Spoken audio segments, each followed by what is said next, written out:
Hey, podcast pals. Dana here to give you a friendly reminder before we get to our award-winning podcast that now is the best time to get your furnace tuned up before we take a shot to the face with cold Minnesota weather. My pals at Standard Heating and Air Conditioning currently have same-day and next-day openings, but they won't last long. By the time October rolls around, if your furnace craps out, you'll be freezing your private parts off while dealing with side eye from your significant other and pets for not calling sooner. So give Standard Heating and Air Conditioning a call today. Check this out. You can save up to $70 on your tune-up with Standard Heating. Visit standardheating.com. That's standardheating.com to book today. The 93X Half-Assed Morning Show. 93.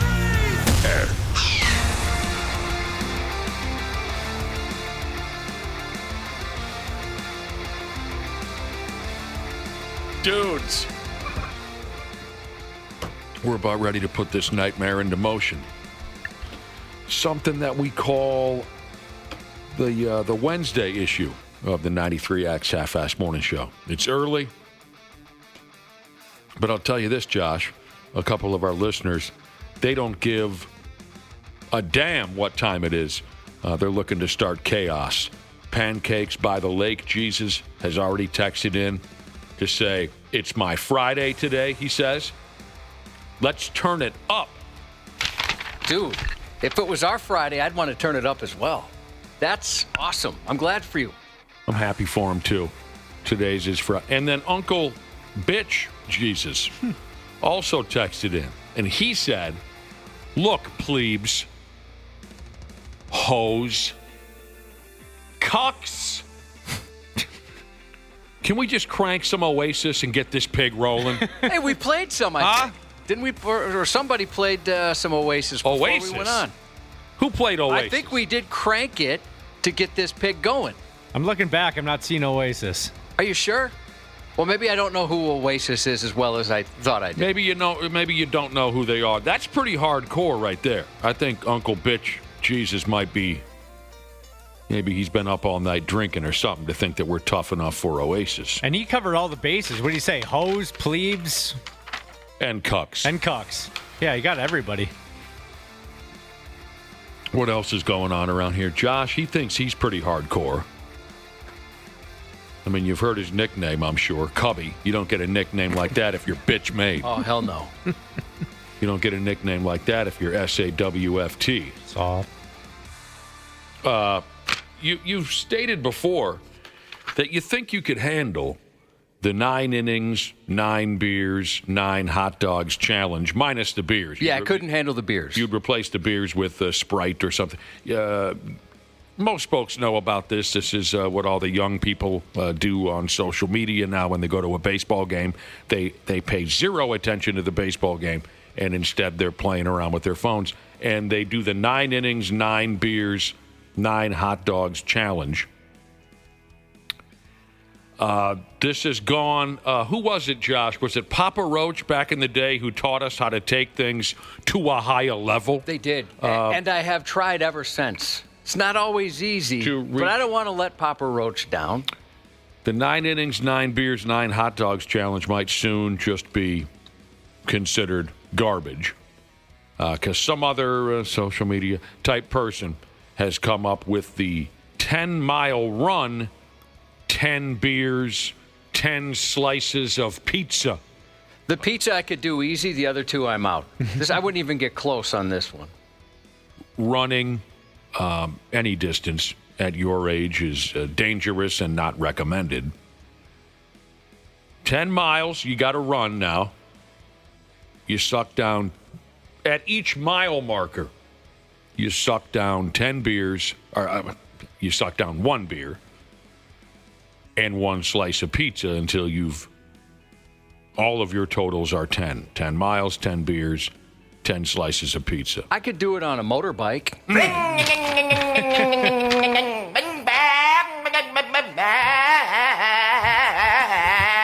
Cumulatively, my entire life, I don't know if I've ran 10 miles. Oh, I'm sure I have not. Because we did the 1 mile run in school, and I think we only did that 6th, 7th, and 8th grade. So I ran 3 miles. Actually, you know what? In one of them, me and about 6 kids cheated, and we cut through an alley. Oh, so smart. Wasn't a full 1 mile run. Ran away from cops here and there as a kid, ran away from angry parents, ran away from the scenes of a couple of crimes, but there's no way it's totaled 10 miles in my lifetime. Yeah, maybe. Can you count running the bases, playing baseball? No, that's not real. You can't count that, can you? That's not for real. So, this new challenge, I mean, it says here New York City is the best place to do it because there are over 2,000 pizzerias in the city and then countless bars and such along the way. But you could do this. I don't know why the article focuses on that. You could do this anywhere. You just got to have a friend meet you at every mile marker and hand you a beer and a slice of pizza. Hey, I'd imagine I'm trying to think how many pizza places we've got just in Egan. And there's more than 10 for sure. It'd be easy. That'd be super easy. You got more than 10 pizzerias in Egan? Yeah, I think. So, you got to be tough. You got to be tough and young to knock this out. 10 miles, 10 beers, 10 slices of pizza.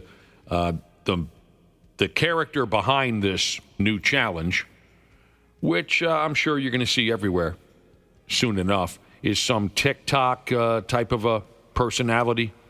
Prince Kev. Are you down with... there's 2 V's in Kev. Oh, that's how you know he's serious about it. Because he's nasty. Yeah, until I read this yesterday, I had never heard of this gentleman, ever.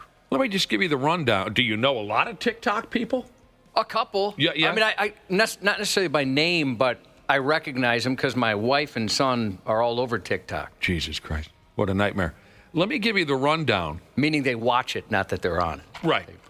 I understood what you meant. Let me give you the rundown of, I think this is how Prince Kev went about his 10-mile run, 10 beers, 10 slices of pizza challenge. They've got information as to where he got the pizza and whatnot. Who cares about that? How do you not barf? I don't know. I mean, just running the 10 miles, if you're not used to that, right there, I think I'd throw up. Probably, it'd be embarrassing. I bet it would be mile 1. Josh gets half a bite of cheese pizza and he's already barfing. Yeah, the pizza would be no problem. I mean, 10 slices of pizza. Mm-hmm. Medical device. 10 slices of pizza? Yeah. I'm not even a big eater, but I bet if you challenged me, if you gave me a time and a date to sit down and consume 10, I bet you I could. And I'm not even a big eater. If I put a frozen pizza in front of you, you could get rid of that thing, couldn't you? The little tombstones? Yeah, like a tombstone size. Oh, yeah. So, by the way, Medical Device Jesus has texted into the program. You can always get a hold of us, 651-989-9393. And ever since Uncle Bitch Jesus started the show by calling us cucks and plebes and hoes, many insults have been coming in.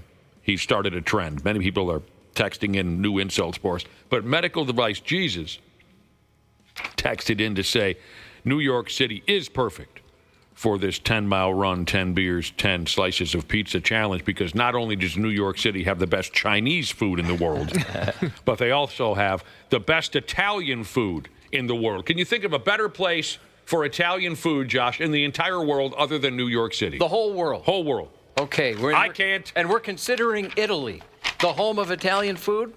No, I'm going to say it's definitely New York. Still New York City. Here's what this dude pulled off in his 10-mile run, 10 beers, 10 slices of pizza challenge. Mile number 1, he had a Modelo and a slice of pizza. Never had one of those, but those ads, they always look like very classy ads. Have you noticed that? They seem so serious. Yeah, they really do. Like, hey, don't F around, man. Drink a Modelo. Yeah, I had one for the very first time in my life when I was in, what was that state I was in 2 months ago? Intoxication. On the map, Wyoming. Jesus Christ. Couldn't remember where I was at. I had a Modelo in Wyoming. Thought it was just delicious.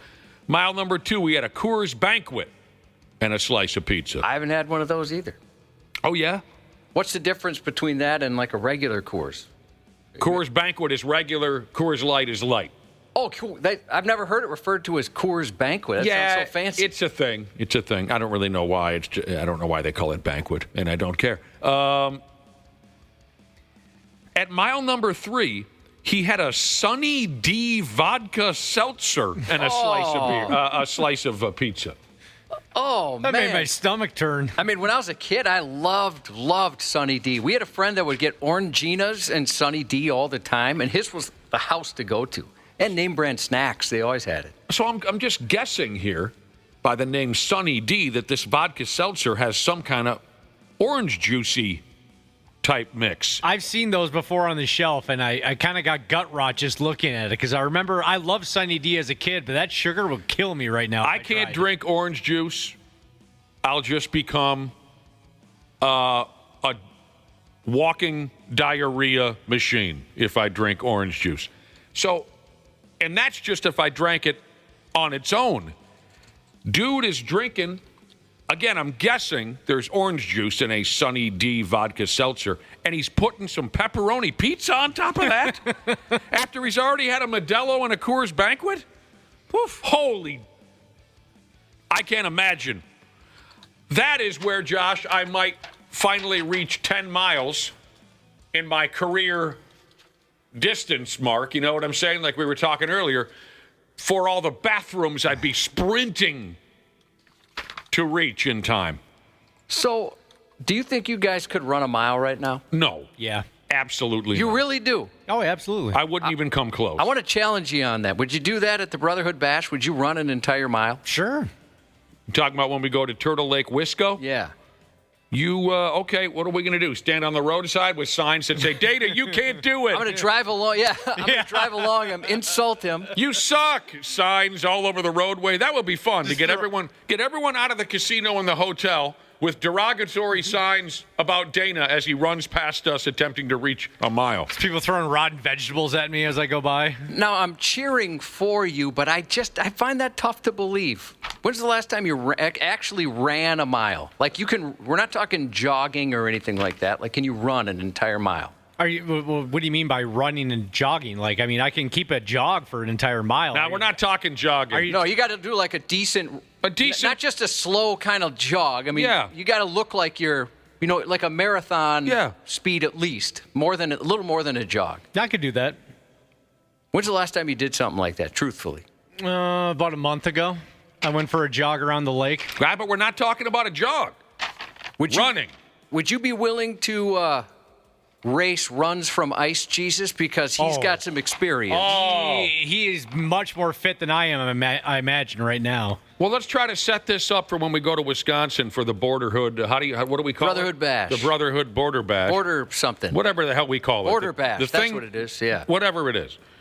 Let's try to set this up. Okay. I don't want you dropping dead or anything or, breaking a femur, but... Yeah, as they say, consult your doctor before any exercise. It's just a mile. But you're I running. would never say just a mile. I'm fully admitting I don't think I could do it. I know I couldn't even come close. You're running a full mile.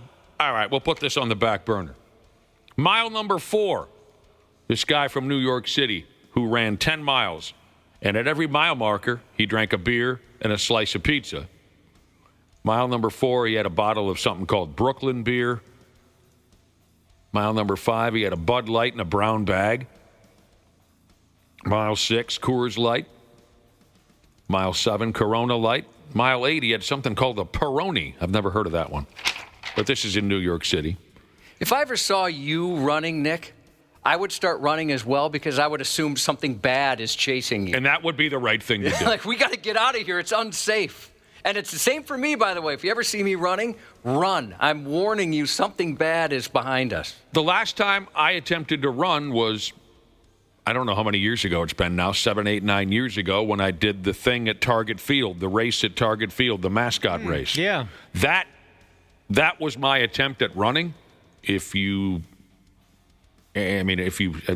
it's on YouTube. I don't know. But it's horrible. Horrible. I'd have no chance. Did you wear actual running shoes or anything, no. or did you have your standard flip-flops on? No, it was kind of a chilly night, so I had my imitation work boots on. Gotcha. Anyway, mile 9, the guy had another Coors Light. Mile 10,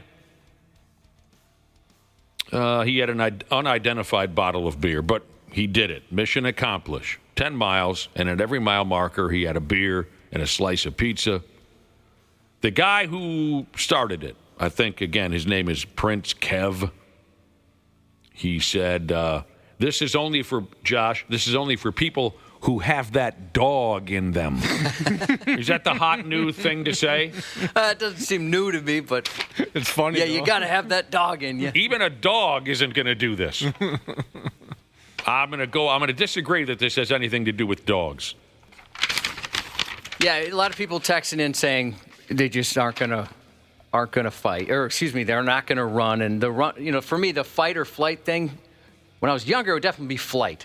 I don't want to fight, but now I'd have to. I just wouldn't have. I mean, even that would be exhausting. But I can't imagine running an entire mile. And then by the time they catch up with you, I have nothing left to fight. Oh. And Josh, you mentioned it a minute ago. If you ever see me running, everyone else should run because something really bad is coming our way. I think about that now and again is how a grown person would say it. I think about how the hell would I get away from a horrible situation? I couldn't. I wonder if I would, in an insane situation where I needed to get away, could I find another gear? I don't think I could. I'm not so sure I could either. Adrenaline's a powerful thing. We all know that. But I just don't think I'd make it. Zombie apocalypse, things like that. I've been humbled many, many times in the last couple of years thinking, I could handle this type of exercise, a lot of moving or things like that. And I realized, my God, I'm in such terrible shape. I used to be able to do stuff like this. I can't do it anymore. So I know I'd be in some serious trouble, for sure. Beer and pizza, what a wonderful combination, right?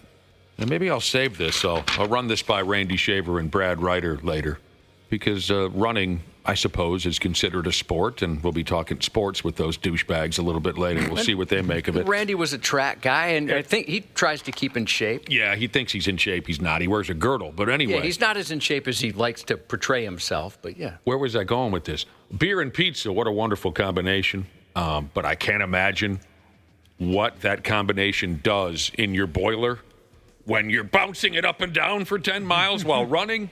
I can tell you this. Moderation is the key. I once, when I was 20 years old, pretty much did nothing but drink beer and eat pizza day in, day out for about 4 or 5 days. Not because I was trying to accomplish anything. That was just my lifestyle at the time. Wasn't a TikTok challenge No, for you? and I ended up in the friggin' hospital with gastritis.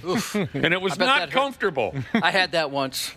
Oh, You went to the hospital? You yes. said? So did I. I had like 3 days of misery, and I was so embarrassed when they told me what it was. And finally, my dad or my mom calls, and the doctor's like, "Oh, you got to get in. His appendix sounds like it could be bursting."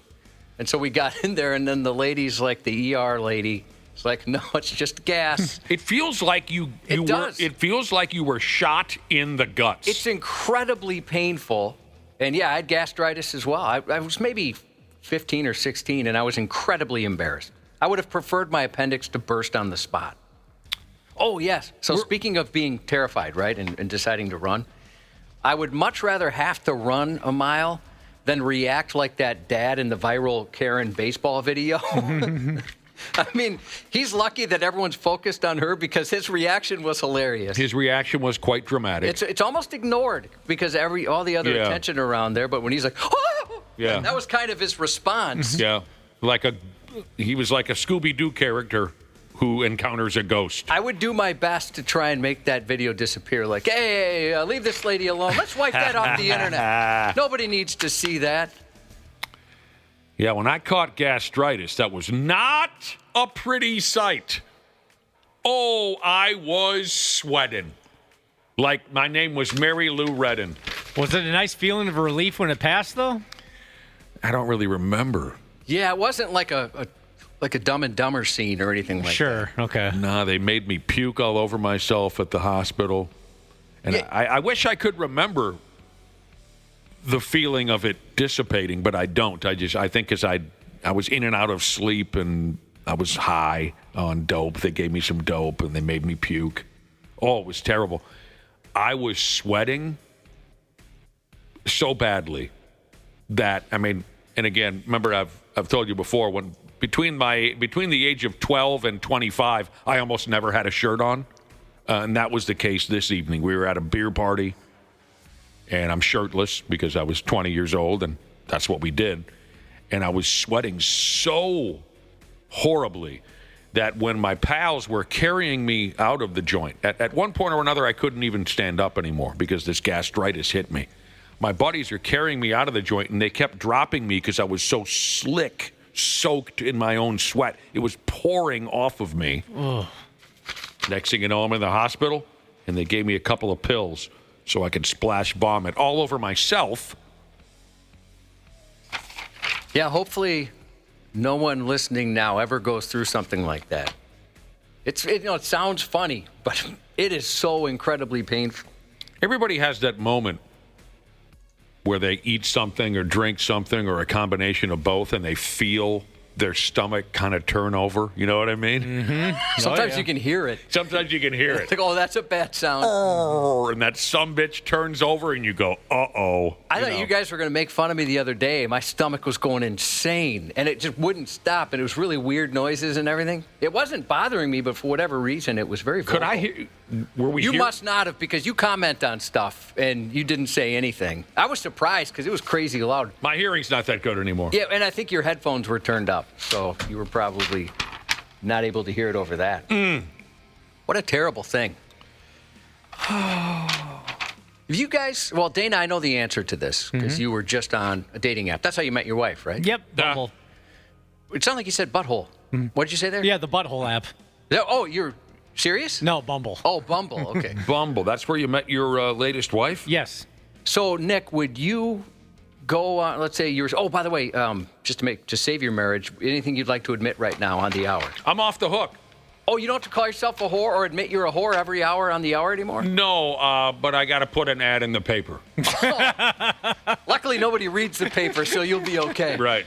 Like when an athlete leaves town, they take out like a big thank you ad, like thank you, Minnesota. You take out a full-page ad admitting you're a whore. I got to go on Bumble. You got to go on Butthole? And announce it. What were you going to ask? So when my wife eventually leaves me, I was talking about this with a buddy. Or dies. She might die.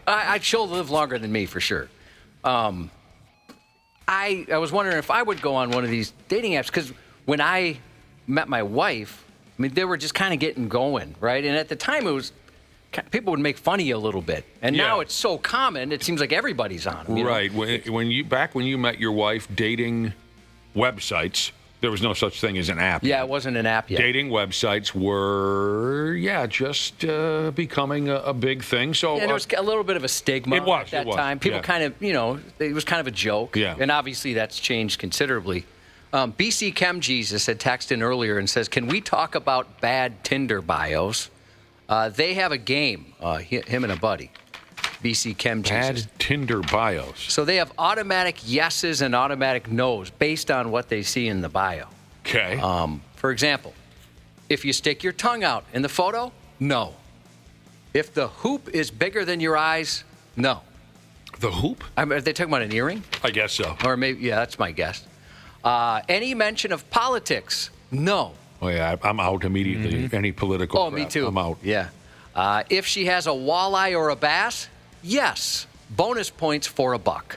Was there anything like that for you, Dana, where it would be an immediate turnoff or immediate swipe to the yes side? Definitely, like if there's something there about involving like liking to go hiking or being outdoorsy, that was an automatic no for me, because that's not my lifestyle. I can't go like that. I'll go along with that. I don't want any kind of outdoorsy crap happening ever. Like if she had like a photo on a mountain or something, or her, out holding a fish, I'd be, no, that's not my lifestyle. Well, now wait a minute. I want to be more clear now on my statement. I'm fine with fishing or boating or camping or what else do you do? Hunting. But I do not have any interest in people who hike or sightsee. That's the outdoorsy crap that would pull me off the scent. What's the word I'm looking for? Immediately. If there was a woman that had pictures of her at all these different events and how she loves to experience new things and go downtown and stuff like that, there's no way I could satisfy that woman. So for her benefit, I would have to swipe no on that. So were you asking a minute ago if you became, you were saying if you became single, if your wife died, you were saying you would go on one of those? And I hadn't really thought about it until a buddy was asking. I'd take a look, I guess. Yeah, I never considered it, and I would have thought no, because like I said, the last time I even thought about it, it was kind of taboo. But I probably would. I'm a very sexual person. Oh! And I would want to continue that. I would avoid the dating sites and focus on the hookup sites for quite a while. But yeah, I'd take a look. I mean, speaking of the early days of dating websites, 1995 maybe. One of those dating websites kicked into the mix, and like Josh said, everybody laughed in your face if you ever admitted back in those days that you were on a dating website. That was like the call of the desperate, lonely loser in 1995. But Josh, I remember I went to an office building somewhere here in the Twin Cities and Metro because this dating website, who were based here, I guess, or this could have been just a hub of a bigger company, I don't know. They wanted to advertise on the radio station, and they were going to ask me to endorse their dating website. And I was single at the time, and it didn't work out. We went there, with the little meeting with you and the salesperson, trying to convince them to advertise on this radio station, convince them to have me as their endorser. And it didn't work out. But one thing they had me do, Josh, remember this is 1995, they explained to me how it all works on the website, and then they walked into the room I was sitting in, and they dropped this book that was about 3 feet thick, and it was just loaded with pictures of women on their dating site. And they said, here you go, take a look. And I couldn't believe how many people had already submitted their photos. It was really interesting. I had no idea, even at that time, 1995, that many people were willing to put themselves out there. Does Bumble cost anything, Dana? You can pay for added features, but I never got into that. Because there's a difference between something like that and a matchmaking site, right? Where the matchmaking, you fill out just a giant booklet of information on yourself, and then they try and pair you, like somebody at the company tries to pair you, or right, now probably AI, but something like that? Yep, yeah, they have those sites where, exactly. You fill a long profile, and then they try to find somebody you might be compatible with as a matchmaker. But Bumble is just kind of more lawless. Just you post a photo, you put a general description, and somebody swipes right or left on you. There you go. Well, here's... I'm doing my best with this. Cerberus Jesus? No, that's not an S. Cerberus? I guess I've just read it. I've never heard it pronounced. Cerberus. I don't know what the hell he's talking about, but I'm going along with it. Cerberus Jesus is texted. Isn't it like a mythical... Is it the dog? The dog deal from mythology? I have no stinking... He says, can you guys find me a girl for my extra ticket on the booze cruise? No, dude, we're not finding you a girl. Go on Bumble. I don't want to be a part of your Dateline episode. Yeah. If I can find somebody on Bumble, I bet he can too. He can find twice as many women as you can on Bumble, Dana. Cerberus Jesus, wherever he is. All right, let's get going for real skis. You're a terrific crowd. Later on, this and that'll happen. But before you know it, we'll be back with the Stupid News Report here on the Half-Assed Morning Show. The 93X Half-Assed Morning Show. Hey, podcast pals. Dana here to give you a friendly reminder that now is the best time to get your furnace tuned up before we take a shot to the face with cold Minnesota weather. My pals at Standard Heating and Air Conditioning currently have same-day and next-day openings, but they won't last long. By the time October rolls around, if your furnace craps out, you'll be freezing your private parts off while dealing with side eye from your significant other and pets for not calling sooner. So give Standard Heating and Air Conditioning a call today. Check this out. You can save up to $70 on your tune-up with Standard Heating. Visit standardheating.com. That's standardheating.com to book today. This episode is brought to you by Progressive Insurance. Fiscally responsible, financial geniuses, monetary magicians. These are things people say about drivers who switch their car insurance to Progressive and save hundreds. Because Progressive offers discounts for paying in full, owning a home, and more. Plus, you can count on their great customer service to help you when you need it, so your dollar goes a long way. Visit Progressive.com to see if you could save on car insurance. Progressive Casualty Insurance Company and Affiliates. Potential savings will vary. Not available in all states or situations. Actor Michael Rosenbaum. He knows some of the most talented people in the business. And we try to bring you candid, open interviews, not just actor stuff. Julie Bowen is fantastic. You know when you leave a job and you know you haven't done your very best job? I hate that feeling. And if you're here for the wonderful Sarah Silverman, you came to the right place. Comedy dies in the second guessing of your audience. You just have to keep writing what you think is funny right now. The Inside of You podcast. If you really love the podcast, Follow and listen on your favorite platform. follow us. It's free. Stupid news on the Half-Assed Morning Show. All right. I think we got everything lined up proper for this. But first, a little earlier, we were talking stomach issues. Yeah, we always seem to cover that almost daily. That's what happens when you get old, right? You start talking about various maladies and things. It wasn't our fault, Cubby. We started talking about the 10-mile run, 10 beers, 10 slices of pizza challenge that'll be dropping 20-year-olds to their knee all over America soon enough. It's the hot new social media thing. You run a 10-mile marathon kind of a thing, and at every mile marker, you drink a beer and eat a slice of pizza. I don't know how anyone's guts could take that. So that's what led us in the direction. A listener texted in to say, speaking of uncomfortable stomachs, I once ate a 24-pack of string cheese. Oh, wow. Oh, it just seems that's just like a big brick in your tummy. You damn right, son. I ate a 24-pack of string cheese, he says, and a whole loaf of plain white bread. What the hell? Were you going through something? Do you need to talk?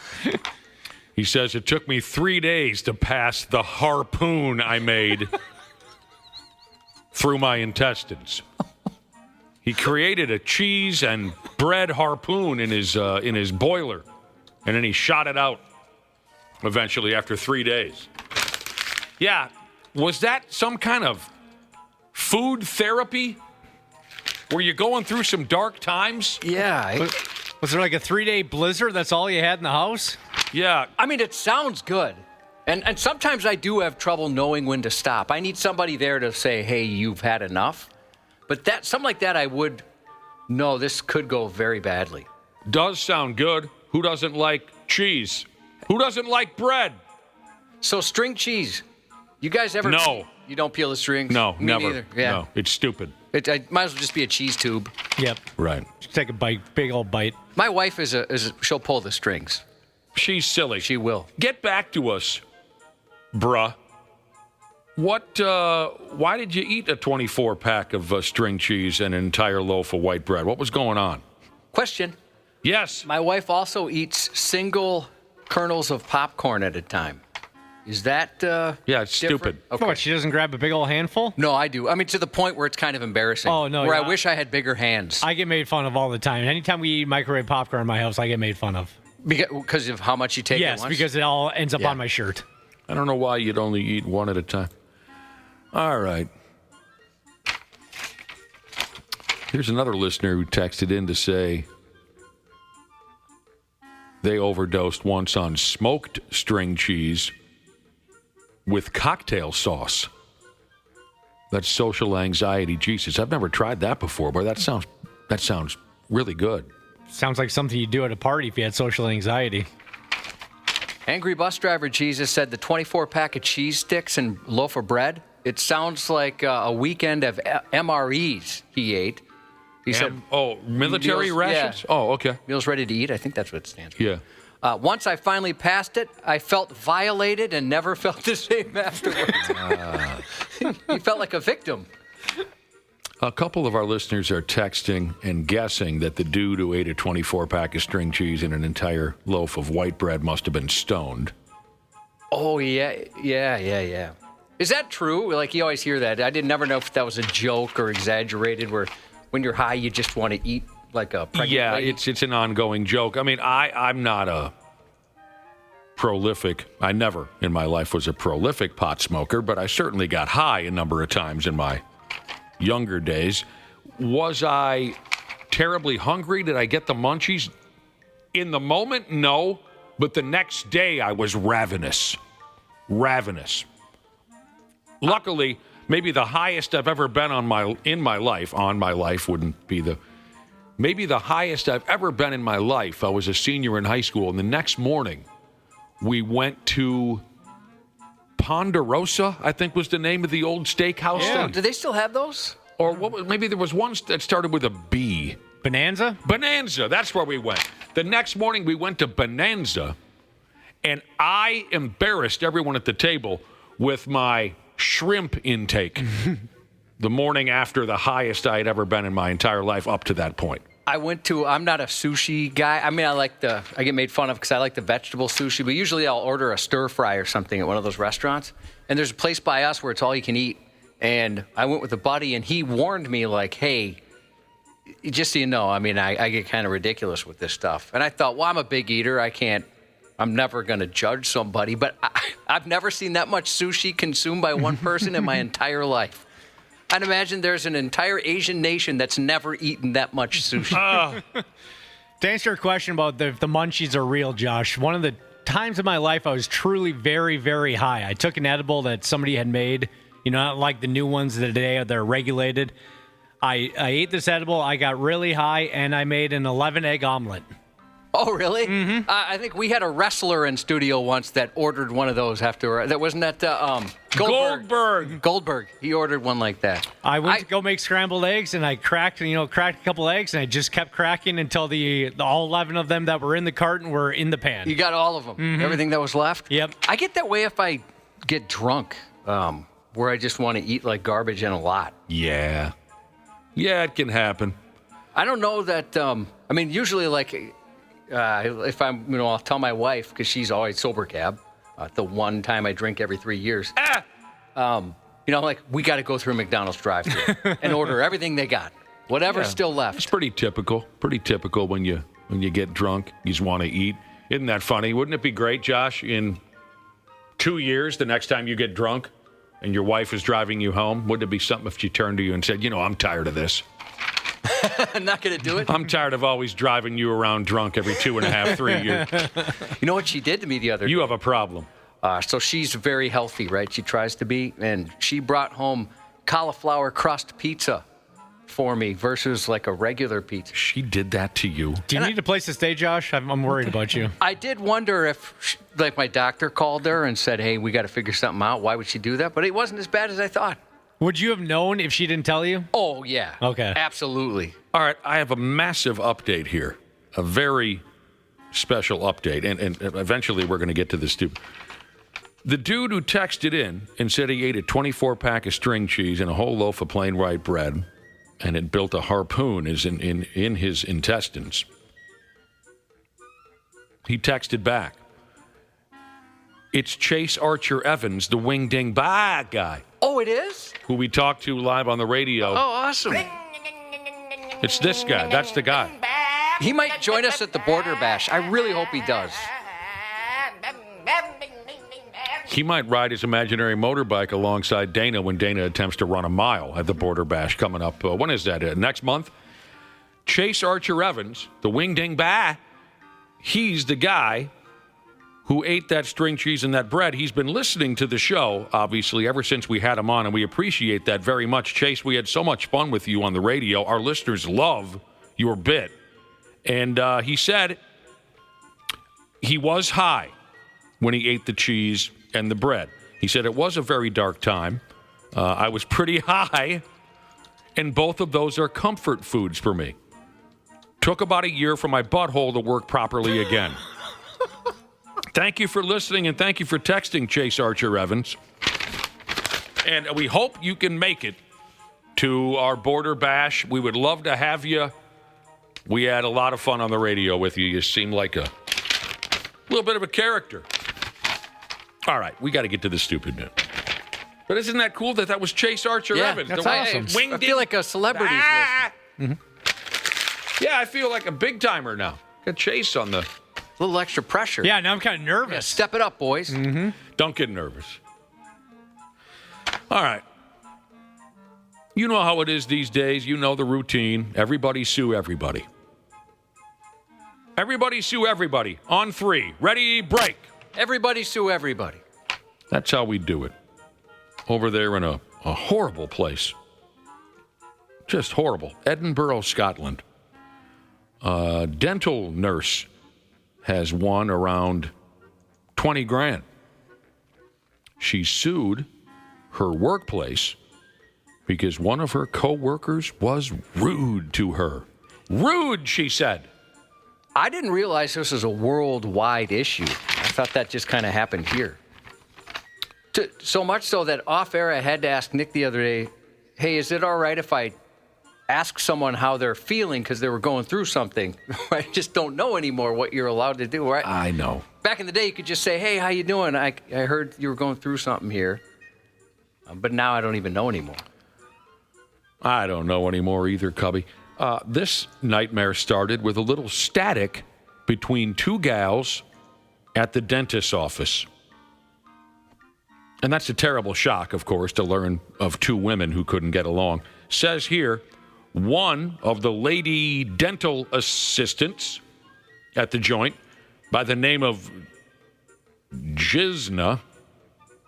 It's unfortunate. One of the lady dental assistants at the joint by the name of Jizna, she would constantly, quote, roll her eyes at another dental assistant lady there by the name of Maureen. Apparently, no matter what came out of Maureen's yap, Jizna would roll her eyes at her like she's thinking, for Christ's sake, everything Maureen said annoyed our gal, Jizna.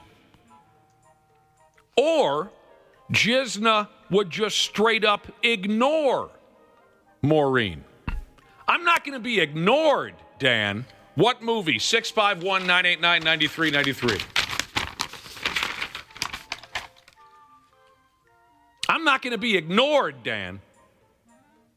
That's the movie line. Let's see who can get it first. I'm feeling a little unsettled. You're feeling unsettled? Yeah. Hadn't thought about that movie in a long time. It's a scary movie. It is a scary movie. Okay. What's wrong with that lady? So static between a couple of dental assistant ladies, Jizna and Maureen. Whatever Maureen said, Jizna was annoyed and would roll her eyes at her. Maureen had been working. Here we go. CFH bass player Jesus was the first to answer correctly. Fatal Attraction. Did you ever see that one, Dana? Before your time, probably. Michael Douglas. I know of it. I've never seen it. And the blonde lady. Mm-hmm. Glenn Close. Very scary. You will think twice about cheating on your lady when you watch Fatal Attraction, but then you'll move on to like an old episode of The Simpsons and you won't care. You'll go right back to cheating on your lady. Exactly. Maureen had been working at the same dentist office for 40 years, Josh. So she didn't need the attitude from Jizna. No, she's a vet. She's been there forever. And Maureen said she'd tell her bosses about the tood that she was getting from Jizna. They didn't give a rat's ass. They didn't do dick. Would you feel kind of weird going to the boss like, hey, Dana's rolling his eyes at me? Yes. I would feel stupid. I wouldn't. I don't even know if I'd tell a coworker it irritated me. You don't know if you'd even tell the coworker? Yeah, I don't know if I'd tell you, like, hey, you know what's really bugging me? Oh, I see. Dana's rolling his eyes at me. But would you confront the person who's doing the eye rolling? No, I don't. I probably wouldn't. I might just ask, like, am I driving you insane? Okay. Or, is there something I'm doing that's really upsetting? I know you. Eventually, you would say exactly that. I would probably ask, feel like maybe I must be doing something. Because you always think that everyone hates you and everyone thinks you're stupid and no one and it's just confirmed by their words and actions. Words and actions. Eventually, Maureen said she had a panic attack from the eye rolling that she was getting from Jizna, from the ignoring, from the attitude. She was crying up and down. So she called everybody into court over this. The jury and judge and the whole works heard her story, and they bought it. They said that Maureen was subject to rude, isolating, bullying, and belittling. How do you say that? Belittling? Rude, isolating, bullying, and belittling behavior from Gisna. And they handed her $20,000. God. You know, if that's how we're doing it these days, then a few of my old coworkers currently owe me some money. That's the thing, right? And that's why this keeps happening. Because it's like, oh, shoot, that lady got $20,000. So-and-so walked by in the hall and didn't, like you said, we've had people that you'd say, like, give an enthusiastic greeting to, and they would just look at you and keep on going. Just did not care. If that's how we're doing it, then yeah, a few of my old coworkers currently owe me some money. One guy in particular was just such a friggin' prick. Just an overbearing prick. And he moved out of town and asked me to move with him and do radio with him in another town. He got the gas. He's going out of town. And he said, well, why don't you come with me? Why don't you quit and just come with me? And I said, no. And he said, why? And I said, some things. Well, let me be straight about this. I was trying to be nice. And so I said things like, well, you know, my family's here. And I want to be close to my family, which isn't true. You guys have met my family. Who would want to be close with these people? I like you. And then I said something like, oh, I just got married, which was true. I just got married and my wife doesn't want to move, which wasn't true. She would have gone anywhere. She loved to travel, my first wife. So then the guy, again, he's like, oh, I mean, okay, I understand the family thing and the marriage thing, but I mean, imagine how much fun we could have. And he didn't know that I hated his guts. And then he finally, one more time, he's like, dude, come on, please. And I said, no, I'm not moving because I can't stand you. There's no way I could ever go to a city and have you be the only guy that I know. Stop bothering me about this. He was creepy, too. I always kind of felt unsettled around that guy. And he would always ask me to get, well, it seems like, you know, back in the day, we'd go into bed with you? No. Oh. No, some people warned me about that. But you'd always... We, you know, back then it seemed like we were doing more events with, you know, musicians and things like that. Oh, God, we wouldn't stop doing things with bands. I hated how we were always doing things with bands. It was all the time, really, and now it just never happens. It's weird. Right. But he would always want autographs, and I'd be so embarrassed because at the time I was an intern, and I'd have to go up to so-and-so, can I get an autograph for this person? Oh, he so made you dumb. go do it? Oh, yeah. He would always, like the young guys, he would always make go do this kind of thing. And so, I was, at the time, I'm 20, and I'm just embarrassed to go up to so-and-so and ask, hey, there's a guy I work with. He'd really like you to sign something for him. And the musicians probably thought, like, okay, kid, yeah, I know this is for you. No, more anxiety than hair, Jesus. Just so you know, I'm going to get a hold of the Brotherhood attorney, Ryan Pasiga, today. He sent in a text that had a rolling eyes emoji, and he directed it towards me. You can't eye roll me. So a lady won $20,000 in court in Scotland, if that means anything to you, because she said one of her coworkers was rude to her. I try to be as nice and respectful as I can to my coworkers. Oh, sorry, Josh. Pardon me for a minute. Dana, get off your bitch ass, go to the lunchroom and fetch me a Twix, will you? Now, what was I saying? Yeah, and if you run into Alice Cooper, get an autograph. What was I saying a minute ago, Josh? About respecting coworkers. Oh, right. Yeah, go back to that. Right.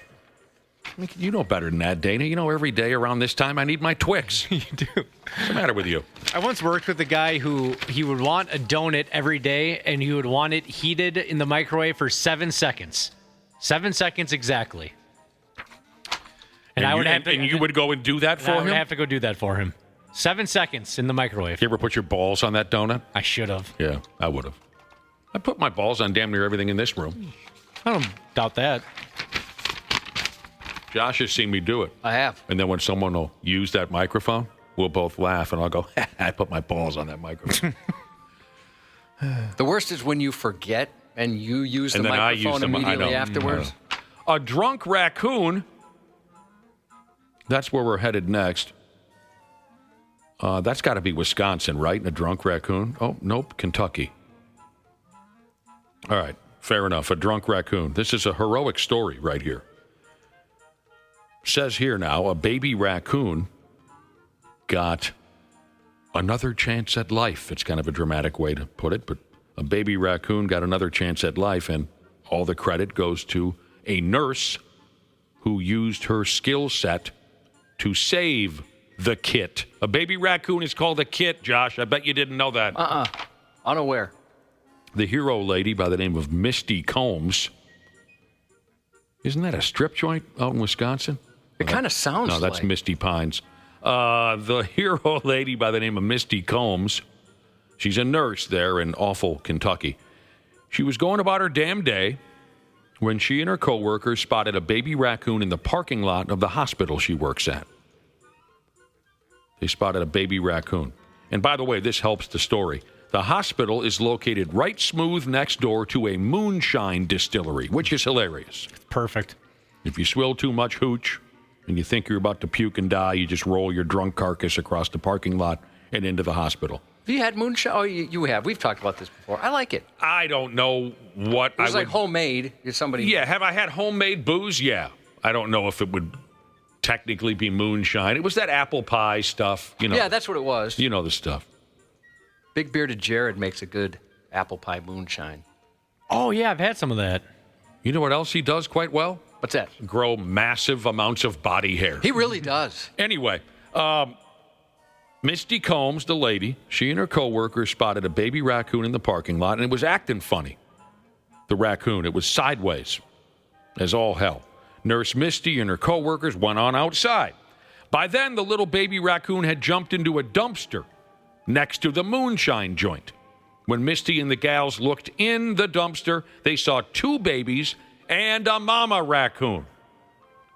Misty says she noticed the mama raccoon trying to get her babies out of the dumpster, but it wasn't happening because one of the babies was effing hammered on moonshine.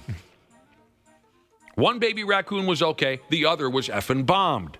Misty believed that the one baby raccoon was eating alcohol-soaked peaches all night, and it caused him to get drunk, fall into the water. That's the part where I get lost. Why? I guess there's a pool of water in the dumpster. The alcohol-soaked peaches caused the little baby raccoon to get drunk, fall into the water, and it was drowning. So she scooped up the near-death raccoon out the dumpster and applied some of that CPR on him. And the video is... it doesn't even look real. She's got the little baby raccoon on its back in the parking lot, and she's pressing on him up and down until he kicked out at 2. It looks like a doll. It's not. I would never even think of such a thing. No, well, she's a nurse, yeah. I wouldn't obviously either. It comes to mind for her. Right. So our health department is right beside of Kentucky Miss Moonshine. They had put some fermented peaches in their dumpster, and they were stuck. Everybody that was around was like, it's dead. I mean, it's just not going to make it. My God, that accent. It's like I'm watching the old Barbara Mandrell show on television. I love it. You ever watch the Barbara Mandrell show with the Mandrell sisters? I haven't. Oh, are we talking heat? Very attractive. I know that. Barbara Mandrell and her sisters. Did they just sing, or what did they do? They sang their asses off. Any comedy or what? Was it Yeah, like I think a variety show? I think they did. It was a long time ago. Now, Misty's coworkers didn't think she had a chance to bring this little peckerhead back from the dead, but sure as hell, she used the CPR on the little Charlie Sheen raccoon until it came back from the dead. She was very careful so that it didn't bite her or scratch her, and she'd catch not herpes. What do they call it? Rabies. She saved him. Animal control showed up at the scene. A vet later confirmed that the raccoon had sucked down a frat house worth of moonshine while it was in that dumpster. The vet let the baby raccoon sleep it off for about 8 hours, gave him some water and a sausage McMuffin with egg, and then cut him loose. Very heroic. For the story says, the veterinarian's office named the hungover baby raccoon Otis Campbell. Do you get the joke? Nope. You got to go way back to get the joke. They named the baby Otis Campbell. Josh, that was the town drunk on the old Andy Griffith show. Oh, do you remember gosh. the Town Drunk? No, I only saw that show a couple times. That's a deep cut right there. He would just sit in the barber shop drunk all day long. Otis was his name. Yeah, I just looked him up, so I recognized the guy. Yeah. But yeah, I think I only watched that in reruns 2-3 times. Oh, saving a baby raccoon. I'd be pretty proud of myself. Yeah, she's got a heart of gold. I wonder, do raccoons get hangovers? Everything gets hangovers. Yeah, I wonder how bad they were the next day. I bet Mom was pissed, too. Mom was probably a little upset that her child was out drinking all morning long. My old Springer Spaniel, the best girl in the whole world, Megan Marie, she loved to eat fermented apples under our apple tree, and she would get affected by it. She'd be walking all kinds of crooked, and then next morning she'd be awful slow. So yeah, dogs, everything, every living thing can get an overhang. What kind of drunk was she? Mean drunk, loving drunk? Very loving, very loving. She's Megan Marie, for Christ's sake. The mystery of the painted squirrels has gripped the town of East Hartford, Connecticut. I don't know if there's pictures of this up on our website. The animal control folks in East Hartford are trying to figure out who painted a couple of squirrels that live in town. Some whackbag painted one squirrel red, another one blue. Folks see them running this way and running that, and they're wondering what gives. The pictures are interesting. Animal control said the squirrels look like they're doing okay, but they still want to know who's responsible for painting the squirrels. So call the East Hartford Animal Control Office if you have any answers for them. Squirrel races, maybe? Maybe that's something they're doing over there? Someone set up a private... You bet on the red or the blue one? Right. Squirrel race over in their backyard or something like that. That's a great guess. Are the pictures up on our website? Do we have any idea? I believe they are. I believe at least they have been sent, and I think they took care of it. I would never paint a squirrel. That sounds like a mean thing to do, but it would be kind of fun to know which squirrel I'm dealing with day to day. And maybe that's what the squirrel painter is trying to do. He just wants to be able to keep track of blue squirrel and red squirrel because every one of those little pricks looks exactly the same. We have a diverse neighborhood for squirrels. We have an albino squirrel, a black squirrel, regular squirrels, red squirrel. We got a little bit of everything in the neighborhood. Didn't realize Egan was such a hotbed for squirrels. I didn't either. Isn't that something? Just in the last couple of years. They're all moving in. Last year, a 62-year-old guy in New York was arrested for trapping and spray painting squirrels, a bunch of them, and he painted all of them a bright apple red color, and it's still unclear why he did that. I have a friend who, I don't know if you'd call it raising squirrels, but he has like basically an entire squirrel kingdom in his backyard set up for these squirrels, and like they'll come up to him when they see him. You know, he feeds them and he names them all and everything. Yeah, I got neighbors that put feed out for the squirrels. Drives the dog crazy. All right, staying with the same theme here. This here next story reminds me of one of my favorite jokes. Can I tell you the joke first, Josh? Please. Let's see if I can deliver this one. Guy's sitting at home in his easy chair. You following this so far, Dana? Yes. A guy's sitting at home in his easy chair, watching the ball game. He's had a long day. He's tired. And the doorbell rings. And the guy's like, son of a bitch. Doesn't want to get up. He's comfortable. But he peels his carcass up off his easy chair. He's, who the hell's ringing my doorbell? He opens the door, and there's a tiny little snail at his door. And the guy says, what the hell? I got up off the chair for this. And he picks up that snail, and he throws it as far as he can. Son of a bitch! Goes and sits back down. 5 years later, same guy sitting in the same chair. Doorbell rings. He opens the door. It's that same snail, and the snail says, what the hell was that all about? This here story reminds me of that joke. Folks in an apartment complex, summers out there in Germany. They've been on edge lately, pissed off.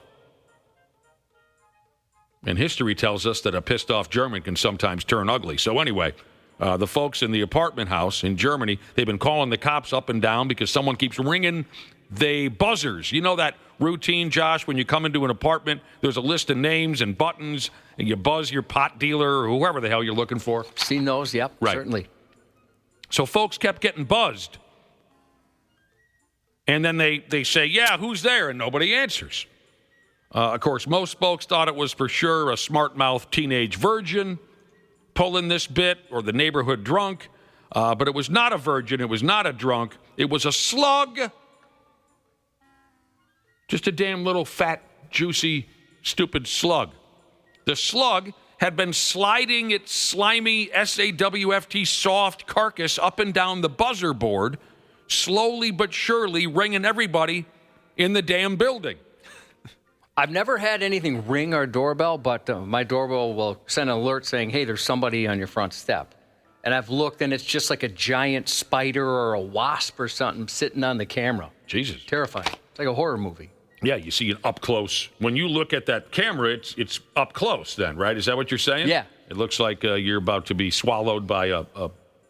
Like it's like a movie, right? Just a giant bug coming at you. So slowly but surely, this slug is crawling up and down the buzzer board, leaving that slimy splooge trail that they do, up and down. It was a slug pulling the old ding-dong ditch, pissing everybody off. The cops caught the slug in the act, and the cops were nice about it. They plucked the stupid thing off the buzzer board and placed it gently on a nearby stretch of grass. It'll be back. I bet you that slug was thinking, I will be back. Yeah. He's got to give me some time on this. Next year at this time. Mm-hmm. Sports on the 93X Half-Assed Morning Show. I want to apologize to DeAndre Hopkins, Lamar Jackson, to my family and my friends. I let the moment get the best of me, and I let everybody down. I just really wanted the Bills to win, and I never meant to hurt anybody. Also, I was playing against Lamar in fantasy, and I was double angry. Wow. Lastly, I will miss going to Bills games, and Josh Allen, if you see this, I love you so much, and I really never meant to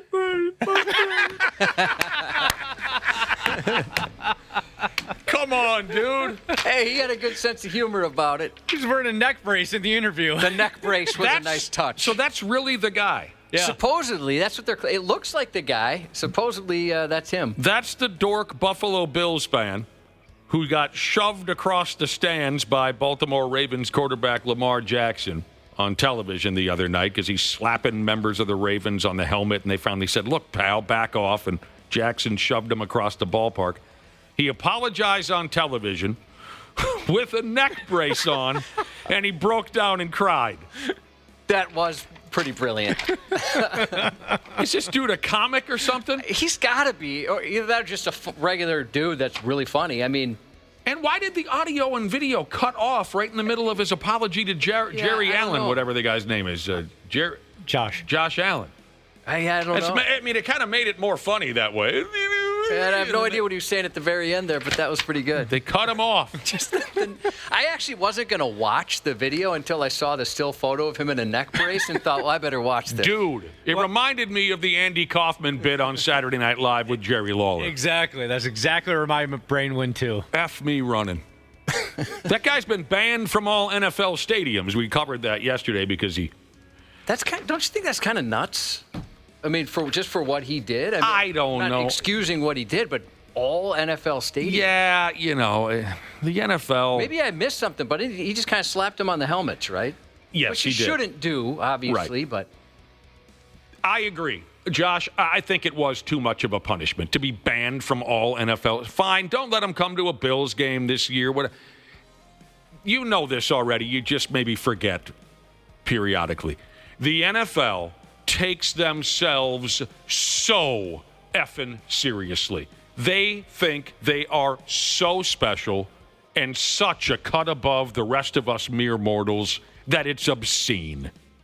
It's obscene. That's why I have a hard time cheering for a lot of NFL players and NFL teams.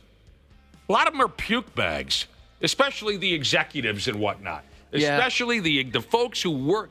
It's kind of like with musicians.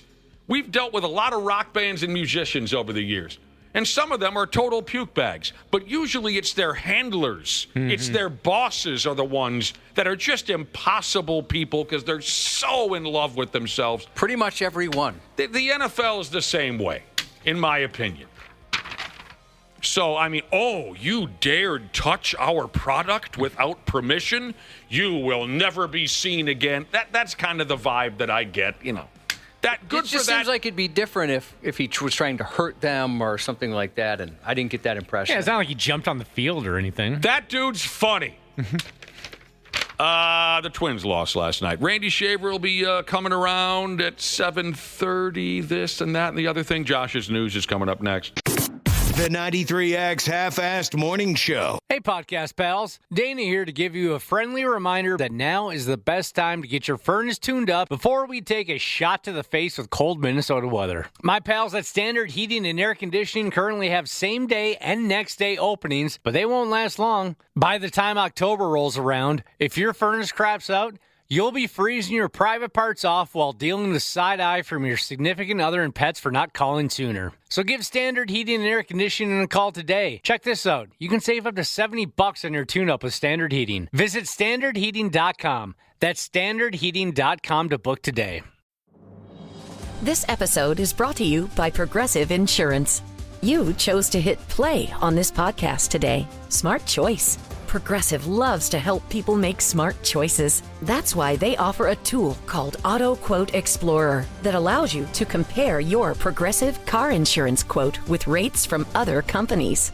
So you save time on the research and can enjoy savings when you choose the best rate for you. Give it a try after this episode at progressive.com. Progressive Casualty Insurance Company and Affiliates. Not available in all states or situations. Prices vary based on how you buy.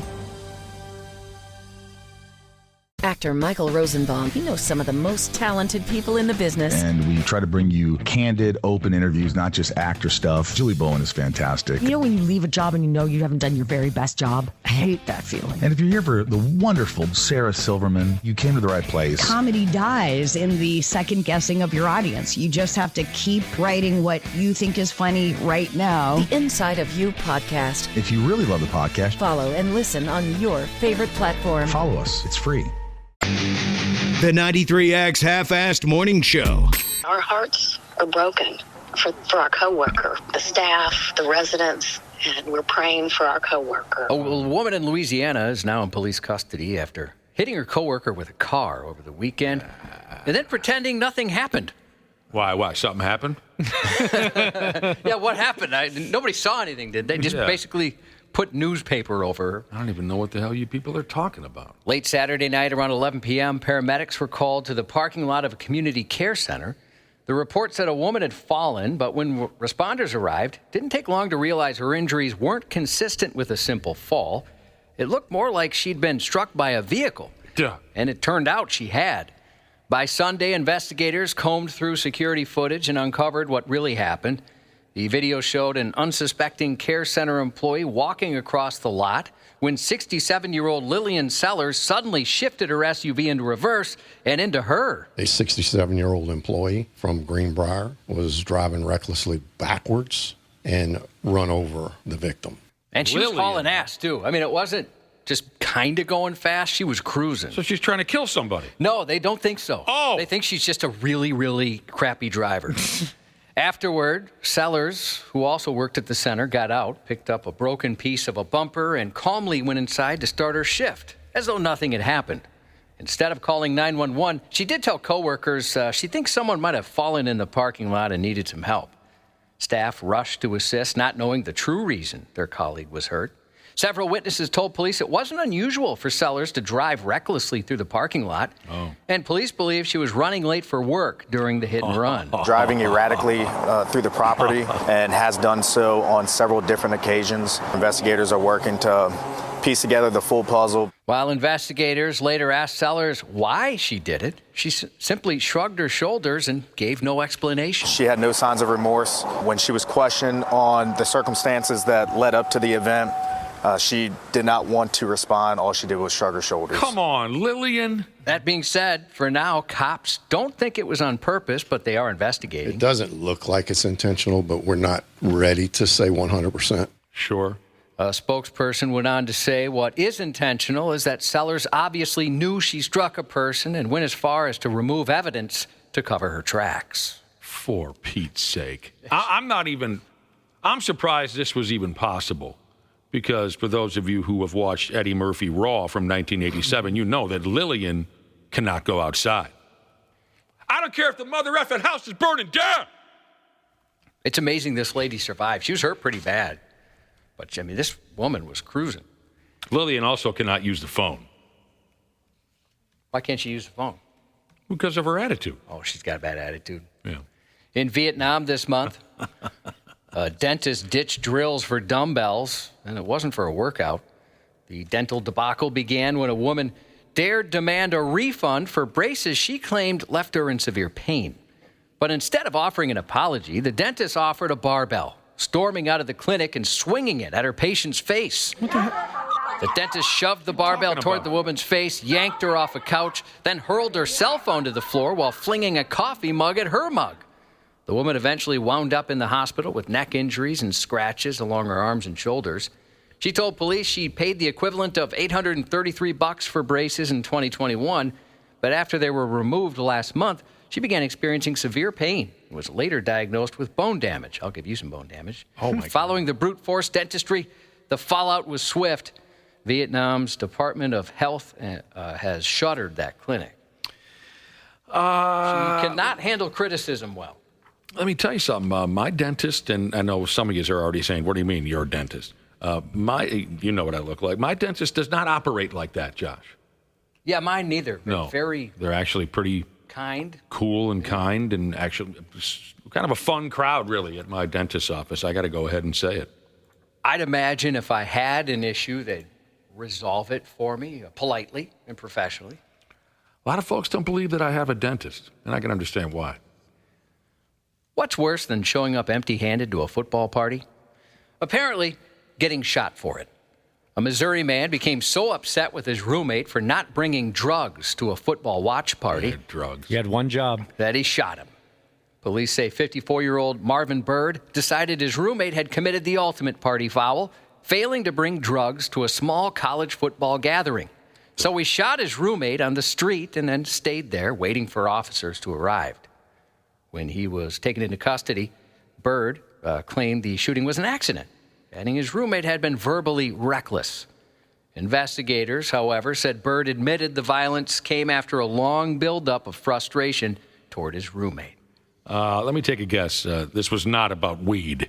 No, like I said, they've been having some issues, it sounds like, and that was just the final straw. Oh, no, but what I'm saying is... Oh, that drug? Was it weed? They didn't clarify. Oh, okay. At least in this story. That sounds like a little more of a harder crowd there. In more football-related violence, Arkansas football fans gathered for a tailgate party at War Memorial Stadium in Little Rock Saturday. They wanted to watch the long-awaited rivalry game between Arkansas State and the University of Arkansas. However, the festivities turned violent when an unruly fan started a fight with several women at the event. Oh, Jesus. In a video posted online, the attacker is seen putting one woman in a headlock, slamming another woman's face into a vehicle due to a dispute over loud music.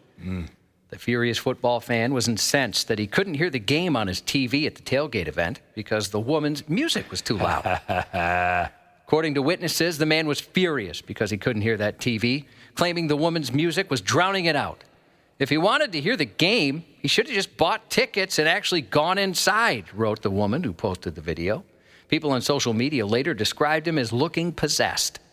In the footage, the man is heard hurling obscenities as he grapples with the women, at one point yelling, "Let go of my D!" And one of them, did they try to grab it and twist it? I don't know if they tried to grab it and twist it or not. Oh, man. Grab his dick and twist it! But he did ask him several times to let go. Let go of my D, he says. And then he said, "I'm going to run you into this mother effing wall." I'm sorry for the language. The chaos escalates when he grabs a woman by the hair and repeatedly slams her face into a vehicle until several men finally step in. One bystander managed to defuse the situation with surprising calm, telling him, "All you have to do is go that way," while pointing in the opposite direction. Sure. To everyone's relief, the man actually listened and walked off. Let go of my dick! Let go of my dick! All you gotta do is go that way. But that wasn't the end of it. According to the person who posted the video, he didn't learn his lesson. He came back and tried to fight the women again, only to end up getting beat up very badly, she wrote. But she didn't include any more details. They about whooped what his happened. ass. Yeah, they got him pretty good. Oh, wow. He just wouldn't quit. Later in the day, authorities arrested the man and charged him with public intoxication and disorderly conduct.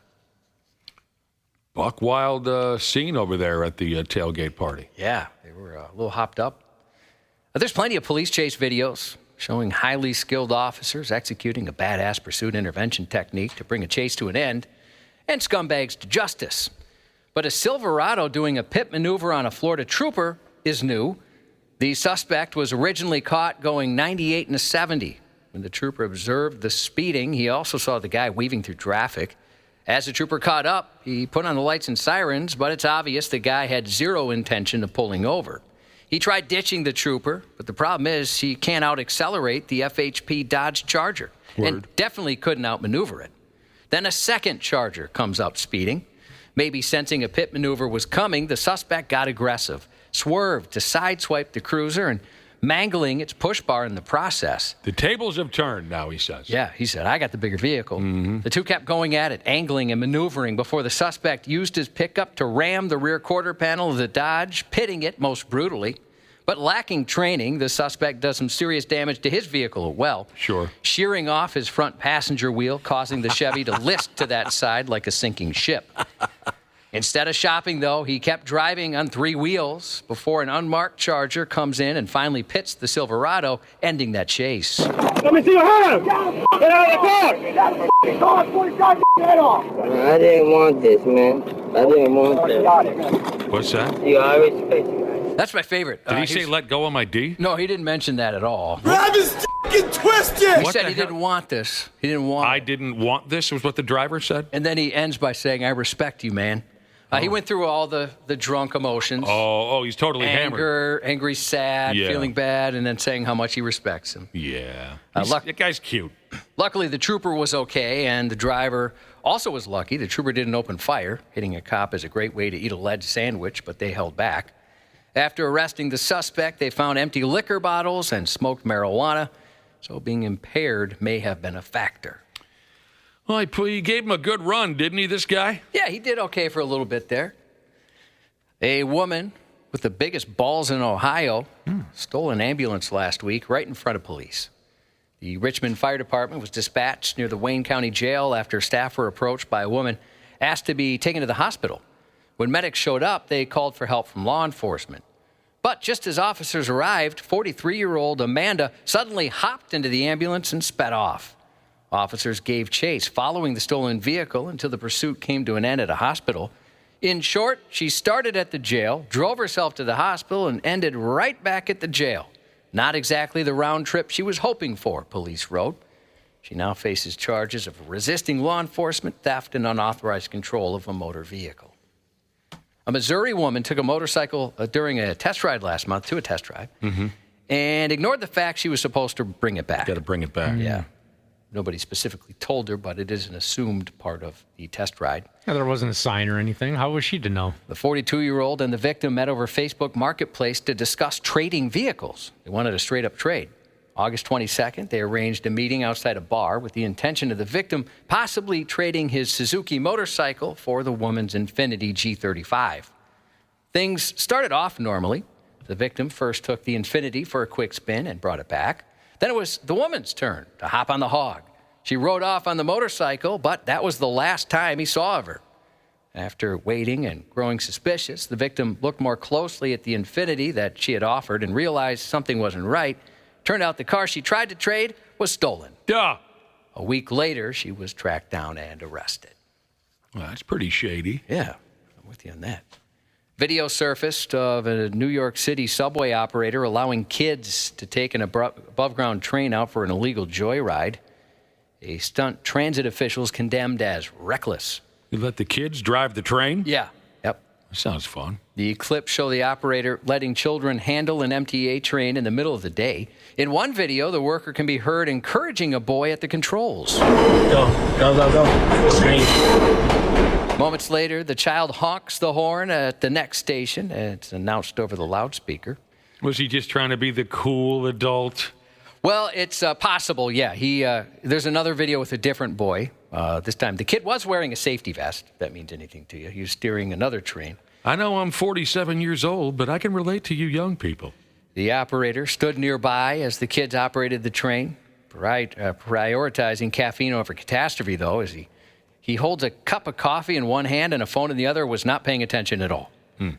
No one knows exactly when the videos were recorded or who first posted them, but the user who reshared them claimed the footage was recent. Some reports say one of the kids was his son and the other was his son's friend. Minors have previously been busted for taking empty subway trains. Earlier this year, 2 teenage boys were arrested after sneaking on an empty subway train and driving through Brooklyn. And last January, a group of dumb thrill seekers managed to get into 2 empty train cars in Queens and took them for a short ride of their own. Come on, ride the train. I think it was the Quad City DJs who passed that message to us years ago, Josh. I remember that message. Yeah. I've heeded it ever since. Now available on Netflix, a.k.a. Charlie Sheen. What's that? This is a documentary about the troubled actor. What do you mean troubled? Watch the documentary. Okay. Yeah, give me one piece of evidence, Josh. I mean, the type of... I'll have to watch the documentary. The type of trouble where I'm going to put on, I think, rubber gloves and a surgical mask just to watch this thing, just for safety. He reflects on his meteoric rise, public downfall, and the path to redemption through candid interviews with family, friends, colleagues, and whores. In the new documentary, Sheen claims he's been celibate for nearly a decade. What? Yeah, there's been no tiger blood pumping that thing down there. Are you really? Honestly? I find that hard to believe. Yes, that's got to be a joke. He claims that's the truth. What the hell? I guess you go one way too hard, you end up going back the other way. It's possible, yeah. What else can I do, he might have said. I'll be dipped. He also mentioned that when he lost his virginity, he used his dad's credit card to get a prostitute in Las Vegas. Same. Celibate, it's going to be hard for me to shake that. Charlie Sheen hasn't had a piece of ass in 10 years. Finally, he and Wang have something in common. Just for very different reasons. Wildly different reasons, yeah. Then on Prime Video, Robin Wright returns to television for a psychological thriller based on a 2017 novel, In the Girlfriend. She plays a woman whose perfect life falls apart when her son starts dating an opportunist, using the relationship to improve her social status. Robin Wright directs half of the 6-part series, which starts today. Director Guy Ritchie is 57. Hall of Fame pitcher known as the Big Unit, Randy Johnson, 62. Duh. Aerosmith guitarist Joe Perry, 75. God. Congratulations to Pro Cocker Jesus and the Missus for adding healthy twin boys to the brotherhood. And that's 93X News. Randy Shaver and Brad Ryder. Okay, fine. Brad Ryder and Randy Shaver. She's Brad ego much? On the Half-Assed Morning Show.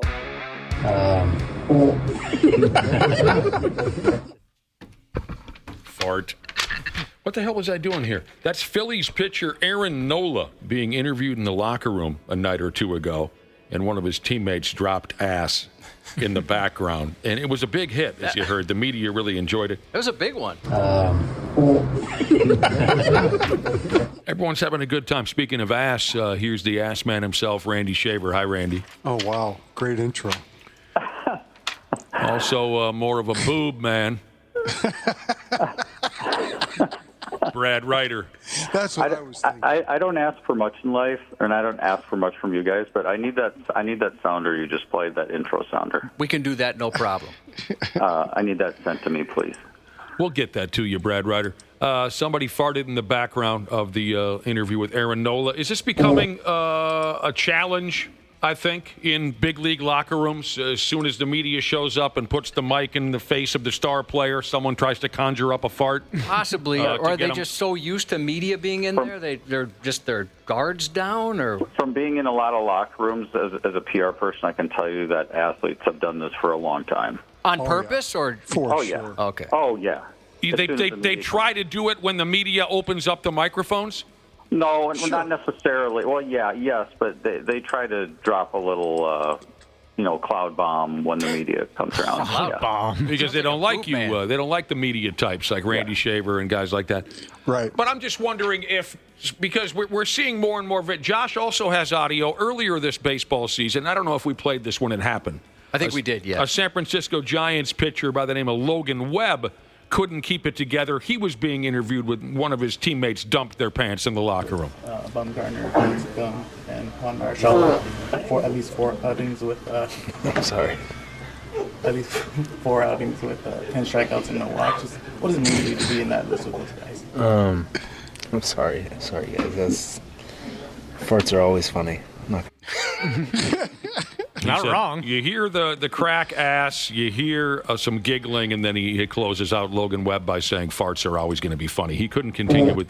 So I'm just wondering if, seeing how this stuff is constantly put up on websites now, if teams are, going for it, trying to be the latest locker room fart video ball club. Don't know. Wouldn't surprise me. No. They love that social media, the young fellas. So, that's pretty gross right there, right, boys? Pretty gross. Depends on who you ask, I guess. I thought it was pretty funny. Last night, Kyle Schwarber of the Philadelphia Phillies became the first National Leaguer to reach 50 home runs on the season. He's had a great year. He thinks he's had a great year. Of course, Tank Ass playing there in Seattle, he has 53 on the year. Yeah. But Seattle's in the American League. So Schwarber, first NL guy to hit 50 home runs. That's the first time he has hit that mark in a season. Mm-hmm. Who's the only other Philly ever to hit 50 yard sales in a season? Go. Mike Schmidt? It's not Mike Schmidt. Really? Greg Luzinski. It's not Greg Luzinski. Ryan Howard. It's Ryan Howard. I just wanted to say Greg Luzinski. The only other Philly ever to hit 50 dongs in a season, Ryan Howard did it in the year of 2006. Mike Schmidt, his best year for yard sales was 1980 when he hit 48 of them. But good guess, Randy Shaver. Thank you. Thank you. The Philadelphia Phillies, sure. They do this, they do that. They're a playoff team. The Twins never got going last night. The Los Angeles Angels beat them by 10 runs.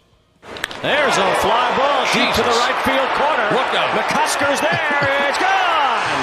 The second 3-run homer tonight. A dozen 2-out runs for the Angels in this game. 3-run blast.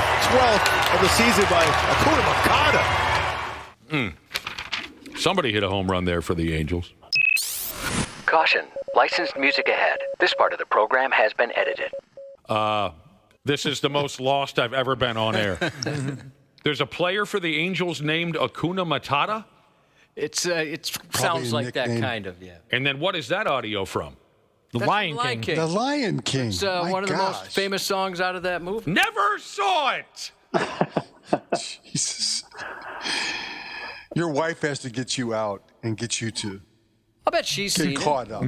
Get you caught up on 1997 movies? Get you caught up. Well, that's way ahead of what he's used to, Dana. I know. I was 26 years old in 1997. Why would I have gone to see The Lion King? He needs to have a little Nick running around the house, and then he'll see some of these animated movies. Is that the problem, Brad Ryder? Yeah. You do end up watching a lot of kids' movies, yes. Yes, you do. What's the worst you've ever had to sit through, you breeders? What's the worst you've ever had to sit through as far as children's entertainment? It doesn't have to be a movie. It could be a TV show. Yeah, I've seen quite a few Peppa Pig. Okay. Quite a few. And she sucks? No, it's actually very sweet. It's and my granddaughter and my grandson love it. Now they're into Frozen. And they sing all the songs, and so. Okay. So, but what's the worst? What's the one, Randy Shaver, where you said to yourself, "I don't think I can make it through this garbage"? I don't think there's been a worse. I don't mind what they like to watch. They were into Miss Rachel. If you have kids, you'll know who Miss Rachel is. Yeah. It gets to be a lot monotonous a little bit, but it's so good for them. Or Brad Ryder. In those movies, they sneak adult humor in there. Oh, they do. So they know who's watching them with the kids. Oh, for sure. So. Yeah. Tell us about The Nightmare, Brad Ryder. What's the worst children's program you... My daughter used to watch when she was growing up. She used to watch iCarly all the time, and that's just an awful show. Oh, I like that show, actually. I don't like that. Caillou, for me, that'd be my... Oh, Caillou was bad, too. Oh, God, that kid could never be happy. I remember in the past... Drop kick Caillou. You wanted to drop kick Caillou? Yeah. In the past, we've had conversations of worst television character ever, and that Caillou, whoever that is, was mentioned quite often, wasn't it, Josh? Yeah, oh yeah, I bet we're going to get texts on that. I also didn't like Dora the Explorer very much, but Caillou by far was the worst. So the Twins last night, what happened? Oh yeah, here come the Caillou text. The Angels had 17 hits. They went 8 for 17 with runners in scoring position. That will usually do it. Jesus, that's a good clip. The Twins even had to put a position player out on the mound come the 8th inning. It was one of those deals. You know, it's the Twins. They're how should I say this? Kind of limping their way to the end of the baseball. Yeah. So we don't need to spend too much time on this. That's putting it lightly. Yeah. But this was an interesting note from last night's game. Angels right fielder Joe Adell, who is 4th in the American League with 35 home runs, 7th in the American League with 94. He's had a great year. Holy cow, I didn't realize he was having that kind of year. Yeah. He was scratched from the lineup last night for the second straight game because of vertigo. Oh, my wife has that. Yeah. You had that once, Nick. Well, it wasn't vertigo, though. It was the something time your else. sister had to bring you in? I thought there was a time you couldn't come into work because you had it. Many But it was very similar to vertigo, but it was not. Yeah. Yes, you're right, Josh. Similar, symptoms. And I'll tell you what, when it was, I don't know, it was some version, something close to vertigo. Oh yeah, I thought I was having a stroke. Denard Span dealt with that with the Twins back about 7-8 years ago. It is debilitating. Well, then the one you had like 15, 20 years ago, is it the same thing you had last year? Similar. So not the same either. Not the same. I just wanted to throw that into the mix because, vertigo or anything similar to it, that is a nightmare. Mm-hmm. What happens when the wife gets it? You just have to push her down on the couch and tell her to stay there for a while, or what? No, she just is incapacitated. She can't do anything. She's got to try to get all the crystals lined up to be able to function. So it's a process. It's probably this friggin' stupid career that I got myself into 30 years ago, why I keep having dizzy spells and whatnot, because my hearing is cooked from the headphones being on every day. Sure. The two ball clubs, Twins and Angels, play one more game this afternoon out there in California. Yeah, Josh, I remember I called you that morning because I woke up, opened my eyes, and it was like I was on the stinking tilt-a-whirl at Valley Fair. Yeah. And I thought, well, that's it. I'm dead. I'm having a stroke. I called my brother because he's an early riser, too, and I said, you think maybe you want to come get me and take me to the hospital? I think I'm having a stroke. And he said, huh? You called your brother. That's when you know it was bad news. I hate my brother. So he said, yeah, I'll come get you. And I said, let me tell you this. I'm going to give it a half hour. I called Cubby, and I said, I don't think I'm going to make it in. I can't even get up off the couch. I'm spinning round and round. After about a half hour, it went away. But I took that day off, and I went to my doctor. I called them ahead of time first. You know, they always ask you, well, what are you coming in for? And I say, well, I think I had a stroke this morning. They said, okay, well, we'll push these people aside. You come in now. And I went inside, and the first thing my doctor said as I stepped into his room, he said, you didn't have a stroke. It was something else, and they found out it was some kind of vertigo version 2. Hey, some Twins history here. On this day, this was sent to me by a listener who pays attention to things. On this date in 1993, the Twins traded Bert Blyleven to the Texas Rangers. 93, he was still 93 pitching. Or 83? 83. Oh, sorry. Yeah, because 90, that's right. I'm sorry. You're right, because 87 was 87 his final year? Final year with the Twins. I think he pitched a year or two after that. Yeah, I think he may have gone to Cleveland after that for a short time. Bert was still around, maybe 90? Yeah. Right around there, I think he retired. Yeah, that was just 83. But the reason I brought it up in the first place was Bert Blyleven did pitch for an ungodly amount of time. Oh, yeah. He pitched until 92. 92. His final years with the Angels. Yeah. I think he came up when he was 19. Yeah, but still, I mean, what was his rookie year? 60? He was in the Twins rotation at 19 years old. Yeah. 1970, yeah. 22 years. Yeah. It's just fun to talk about Bert, you know. And his arm did not fall off. No, he was still pitching 240 innings a year when he was 37, 38 years old. Yeah. I'm a big fan. Big fan of Bert's. Man. Many, many years ago, he and I were on a terrible, short-lived television show. Well, the television show wasn't terrible, but it certainly was short-lived. Because the guy who ran the deal, the guy with the money, was a nut job. Aren't you still waiting on that money? I actually was one of the few people who got paid. Oh, you did? Okay. Yeah. It was called On the Carpet, which confused the hell out of us from the get-go. Some dude comes to town with some money in his pocket and decides he wants to do a sports variety type show on Fox Sports North, right? And he called Clay Matvick and Daryl Thompson and Bert Blylev and Dean Garrett, Bob Sansevier, myself, who am I missing? Laura Schera, Scott Leyes. And we all were invited. I thought, wow, that's really cool, a fun opportunity. And so we all met in some office or whatever, and here comes the money guy. And the guy he was just troubled in a few different ways. Very nervous acting, very high-strung. And he says, okay, well, first things first, we're going to call the show On the Carpet. And everyone's looking around the room completely confused. And I think it was the Clay boy who raised his hand and said, well, I don't get it. The title, On the Carpet? Getting called on the carpet, is that kind of the idea? And the guy says, well, here, I'll tell you, Randy Shaver. And I think maybe I might have guessed, what do you mean, like the Metrodome, like the artificial turf? And he says, no.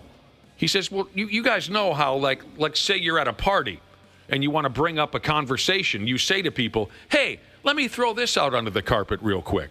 And we all said, never heard that expression. That's where I'm going with this. And we all said, no, we don't know what that. But he was adamant about it.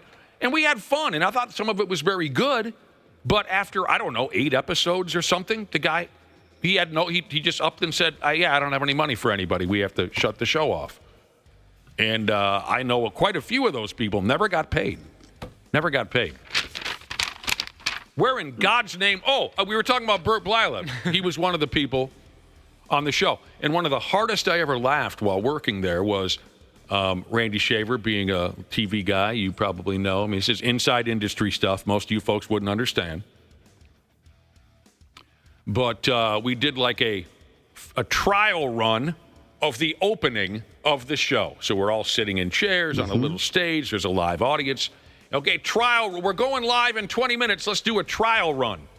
And we would drink quite a bit of beer before and after that show. We shot the show at a bar. Some bar that's now doesn't exist in Block E, Minneapolis. So we would have a couple of Heinekens before we went live.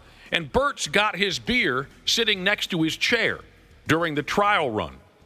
And Clay Matvick says, welcome, everyone, to On the Carpet with Dean Garrett and Nick Bourne and Daryl Thompson. Here's Bert Blyleven. And Bert lifts his beer up and winks at the camera, right?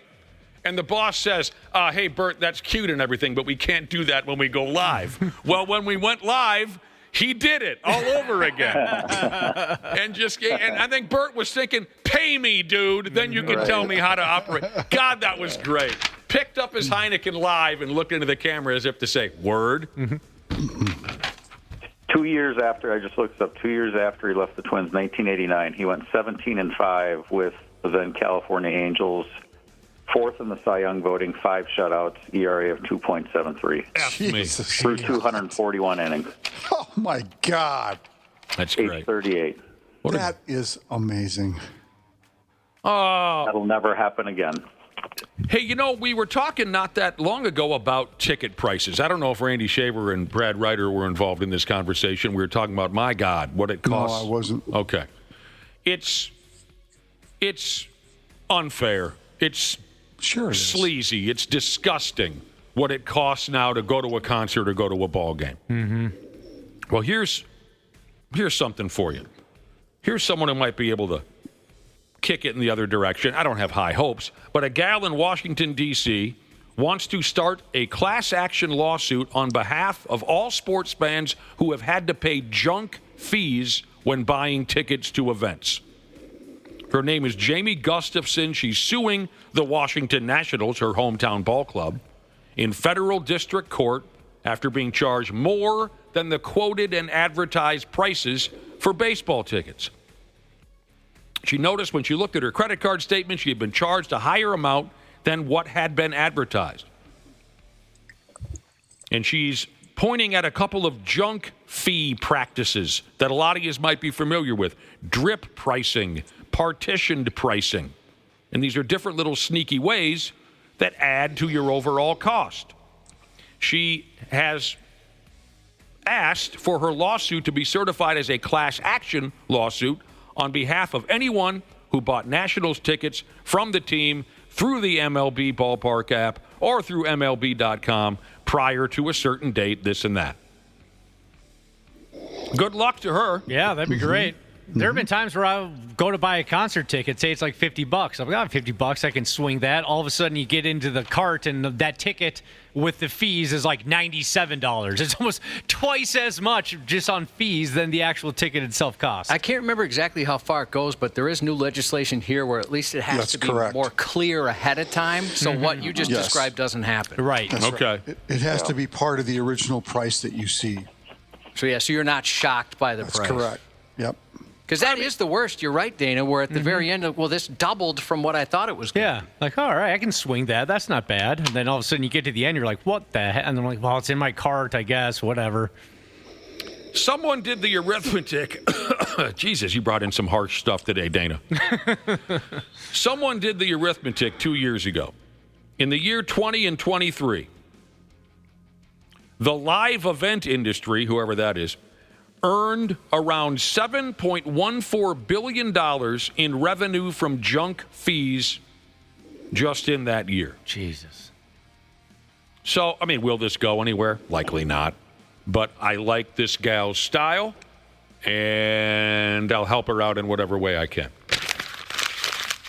Because it's so bad. Ooh, who was that? Hi. Someone just burped? Yeah, I heard that. It was like a neck burp. Brad, are you drinking a 7-Up or something? No, I'm good. You got a Shirley Temple going. I heard a little burp, and it was adorable. A couple weeks ago, Josh was talking about how he thinks he could smooth through, and conquer the 9 innings, 9 beers, 9 hot dogs challenge. I mean, minus the beers. I could not do the beers. He's not a drinker, but he thinks he could do the 9 innings, 9 waters, whatever, 9 hot dogs challenge. I'd like to see it. We had this conversation. There's a new online challenge for all the social media dorks. What do you make of this, Randy Shaver and Brad Ryder? A 10-mile run. I'm out. Yeah, I was going to say, there's a lot of people that are out right now. We were wondering, Randy, if you run that far. I mean, you could have said a 10-foot run and I'd be out. Oh, I thought you don't run anymore? Oh, gosh, no. No, I work out, but I don't run. Even like your 5K? We don't have that anymore. Well, I mean, like when you did, it was just a few years. When we did, Josh, I did. I did try, yes. Let's change it to a 10-mile walk, and I might still be in the game. Yeah. Oh, a 10-mile walk? Ooh. That's a long... it is a long way. But I mean, the run, certainly, but a walk, yeah. I walk 3 to 4 miles a day, so I just have to... I probably walked 10 miles at the State Fair when I went there on the first Saturday. But anyway, we had this conversation earlier, and Josh and I bowed out immediately also. There's no way I could run across the street, let alone 10 miles. I could do the 10 pieces of pizza, no problem. Here's the rest of it. We didn't mention the rest of it. The challenge is a 10-mile run. At every mile marker, you got to drink a Steve Weiser, and you got to eat a slice of pizza. Oh, God. Puke. Right. Now, there's this one dude on TikTok who started it. I'm guessing the young, hip people who need to follow every trend on TikTok, I'm guessing this will become a thing for a stretch of time. But, yeah, I don't know how your boiler could handle it, whether you're young or old. All that bouncing around in there? Oh, gosh. I was going to say, if you stretched it out to a walk and there was no time limit and you had water involved, too, then I might give that a shot. You can handle 10 beers? I'm not... No, I'm not in a short amount of time, but... If you're walking in between each mile, you're going to... Yeah. That buzz is going to wear off quick. Brad Ryder can't drink 10 beers in a month. You're probably right about that. At any rate, look for the young people to start vomiting left and right, trying to fit in with this latest trend. Dana said, Josh broke it down earlier and said, is there anyone of us that could actually run a mile? And I said, absolutely not. Josh said, no. Dana said he thinks he can run a mile, and so we're maybe trying to set up some kind of a roadside display of this when we go to Wisconsin for our border bash. That'd be fun. I want to buy you an outfit. I was going to say, I want a bib and everything. Oh, yeah, it says 69. Okay, yeah, good. You'll have one of those, and I'm going to get you like a 1970s running outfit. Just walk it off in the parking lot there and let him run around the parking lot. Yeah, sure. Perfect. Oh, I suppose you could just run around in a circle. Mm-hmm. Yeah. Are we going to set some rules, meaning is he allowed to train for this? I don't think you should be able to, because you said you could do it right now. Nah, don't train for it. So, yeah, just whatever your routine is, go ahead and keep that. Are you asking me to not exercise for a month, Josh? Come on. You know I love it, and I do it every day. We had another idea now when Dana attempts to run a mile when we're in Wisconsin at the Turtle Lake Casino. Okay, fine. It's even better that we can do it in a parking lot. We're all going to make signs with derogatory comments about Dana. We don't want to encourage him. We want to discourage him. We want him to fail. So we're all going to make signs. Dana sucks. Dana's mom is at my house right now. Whatever, I think you could modify that challenge you just talked about. Every quarter mile, he has to have a slice of pizza and a beer. Okay, so 4 slices of pizza and 4 beers during the mile? Right. All right. I wonder, somebody brings up here, they could just have a treadmill at the broadcast. I wonder if they've got one in the hotel. I bet they do, yeah. Here's the thing with that too, Brad. Quarter mile is not very much. You just got done eating it. Now, literally 5 minutes later, you're doing it again. Yeah. That's just brutal. Yep. Someone recommended we try to do a live broadcast while Dana's on a treadmill. If you're such a runner, let's set up a treadmill and have you.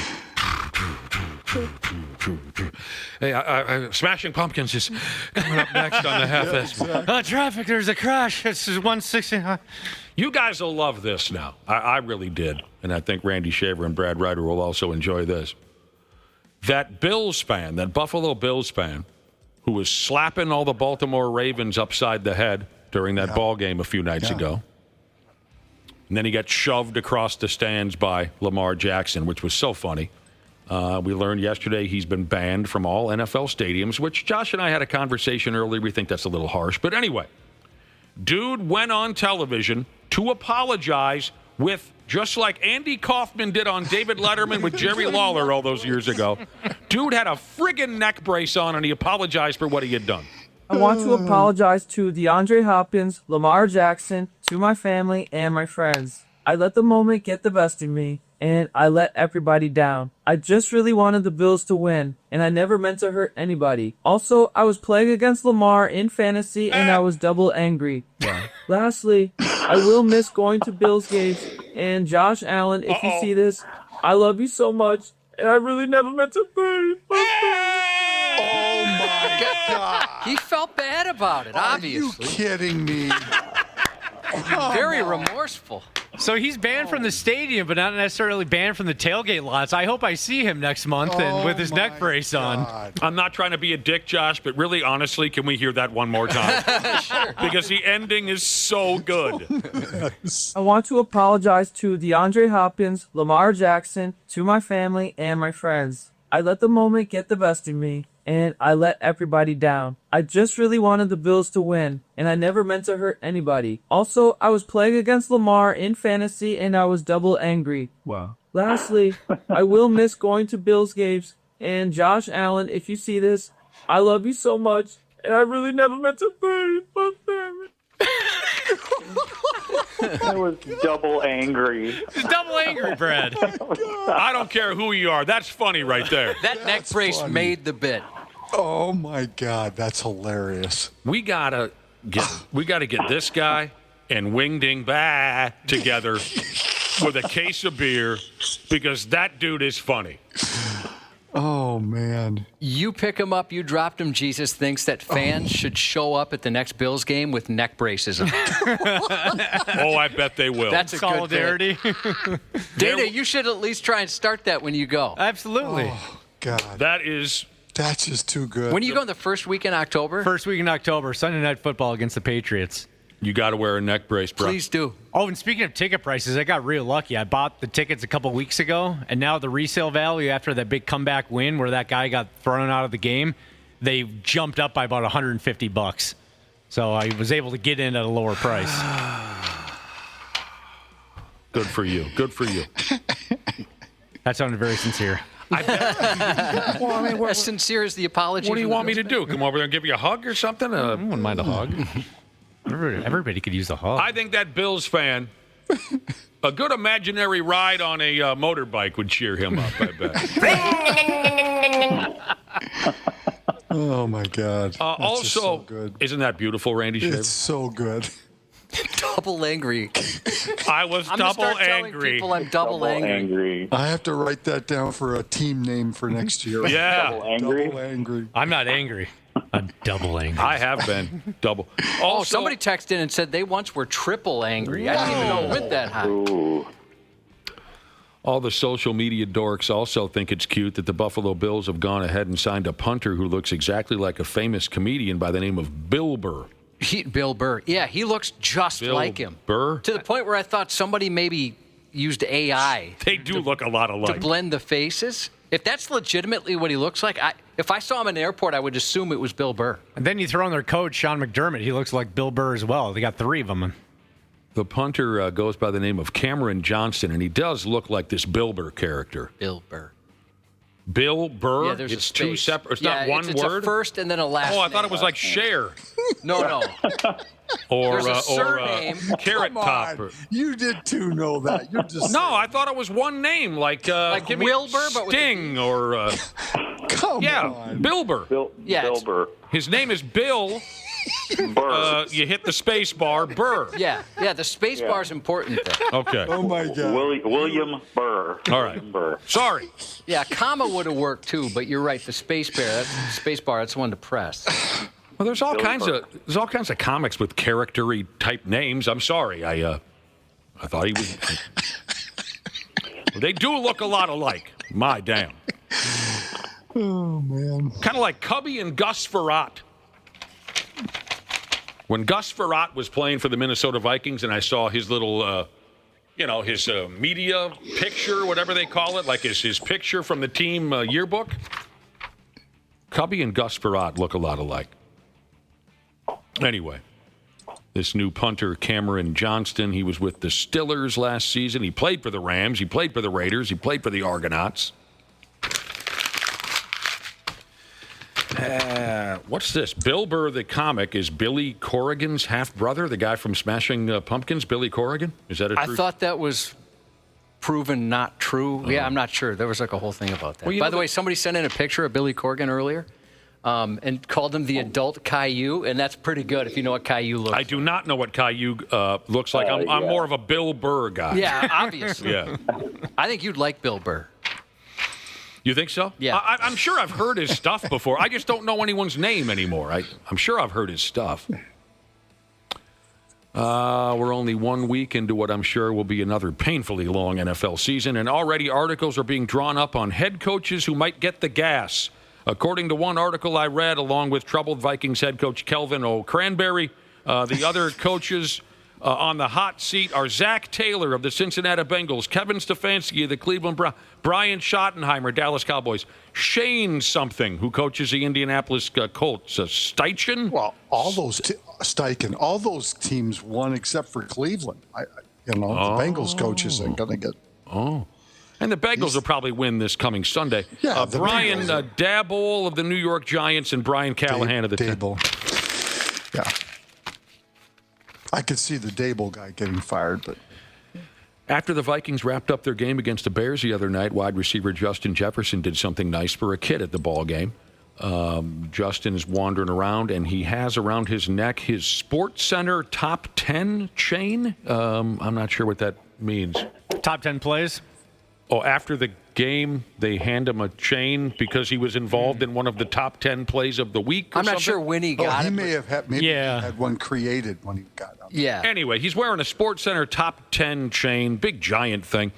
And he gifted it to a young kid who was just hanging around in the front row of the bleachers, and the kid had no idea what the hell just hit him. Yeah, it was awesome. Wow. Very cool. Wow. His parents are like, we're going to go pawn that immediately. Yes. They're going to That's your college. pawn that. Yeah. I thought you said pound. That's what I thought, too. Oh. I thought that was like a cool term I didn't know. It was nice. Oh, you have heard Bill Burr before. Bill Spacebar Burr. Yeah. When he rips the draft. We play that a lot during that time. I don't remember. Here, I'll play some of it for you here. The NFL draft? What kind of a f***ing loser just sits there watching round after round? The Jets are up next. It's like going to a graduation ceremony where you don't know anybody who's graduating. It's just sitting there. They're going to have the whole list the next day. You got to sit there and watch that shit. I wasn't impressed by that, to be totally honest with you. Well, he's got... I'm kidding. I'm sure he's a very funny guy.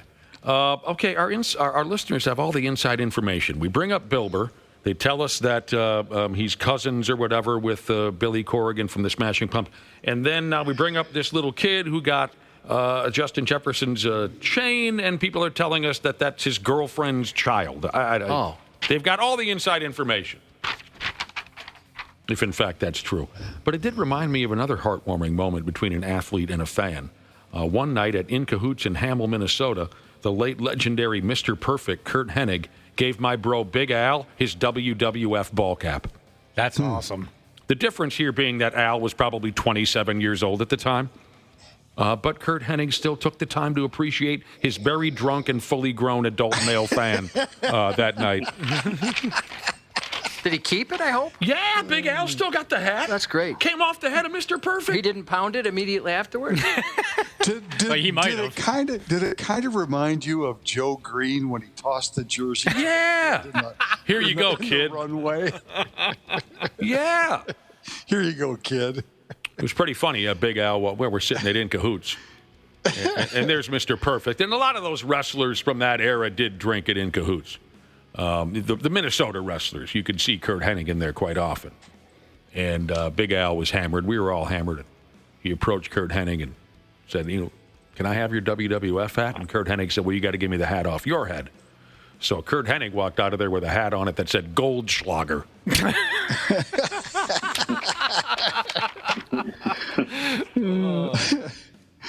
Now that I think about it, I mean, In Cahoots at times it's the local pro athlete's choice here in town. Years ago, I was once in line to get a beer over there, standing right behind Twins pitcher Carl Pavano. Oh, my gosh. And when Carl turned around towards me, I said, what's up, Carl? And he said, not much, dude. What's going on? And I said, you're looking at it. and then we both moved on with our lives. That was me and Carl Pavano, Josh. Wow. That's awesome. Yeah.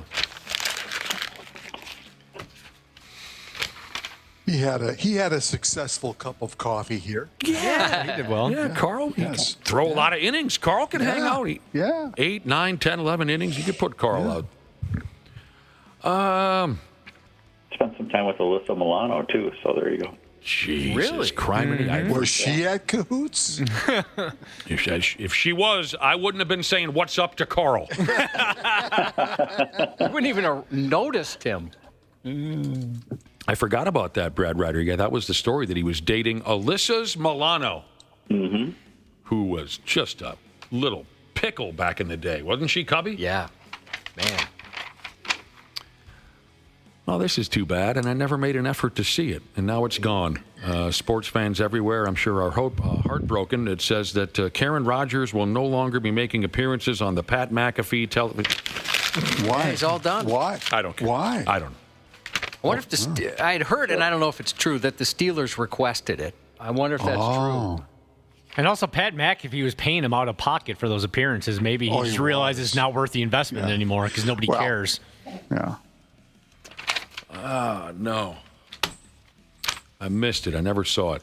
Jalen Carter, the kid who plays for the Philadelphia Eagles defense, and he spit on Dallas Cowboys quarterback Dak Prescott last Thursday. He was fined by the National Football League. $57,000 ski. Yeah, but not suspended. They Right. said that his being tossed from that game before it even started was his suspension. So $57,000. That's what he makes for one game of football, Josh. That's pretty good. Goes out, plays one game of football. And he makes $57,000. Do you know what he gets in trade? $57,000? $57,000, yeah. A lot of people work really hard for that in an entire year. Yeah. Seems low for a quality of player his caliber, though. Oh, really? Man. True. Yeah. Yeah. I mean, that's less than $1 million a year. Yeah, less than $1 million a year. Oh, it is? Yeah. Bad at math. All right, this could be something. We could go this way. We could go that way.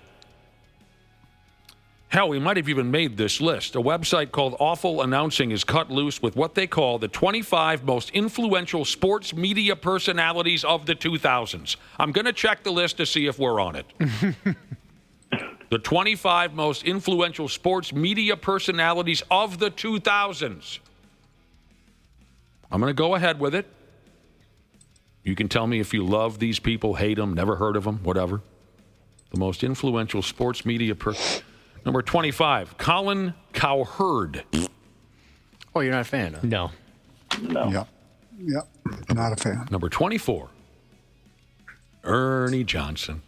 Well, Yeah. He should be higher. Yeah. Somebody's got to keep those boys in line. Yeah. I like Ernie Johnson. I do. He's a good straight Very man. funny. Yeah. And he is funny in his... Very dry. Number 23, my former karaoke partner, Michael Strahan. Number 22, Tony's Romo. I do enjoy him. Yeah. You don't know about him so much, Randy Shaver? Tony's Romo? You know, he's good at what he does. Very enthusiastic. If nothing else, he brings the energy. Certainly He works knowledgeable. well. He works well with his partner. Is he knowledgeable, Jim Nantz. Josh? He sure seems to be. And, you know, if they we're... call him Romostramamus, whatever they call him, because Bromstodamus. Rome, I see. He's able to predict a play quite often before it happens. I see where you're going with that.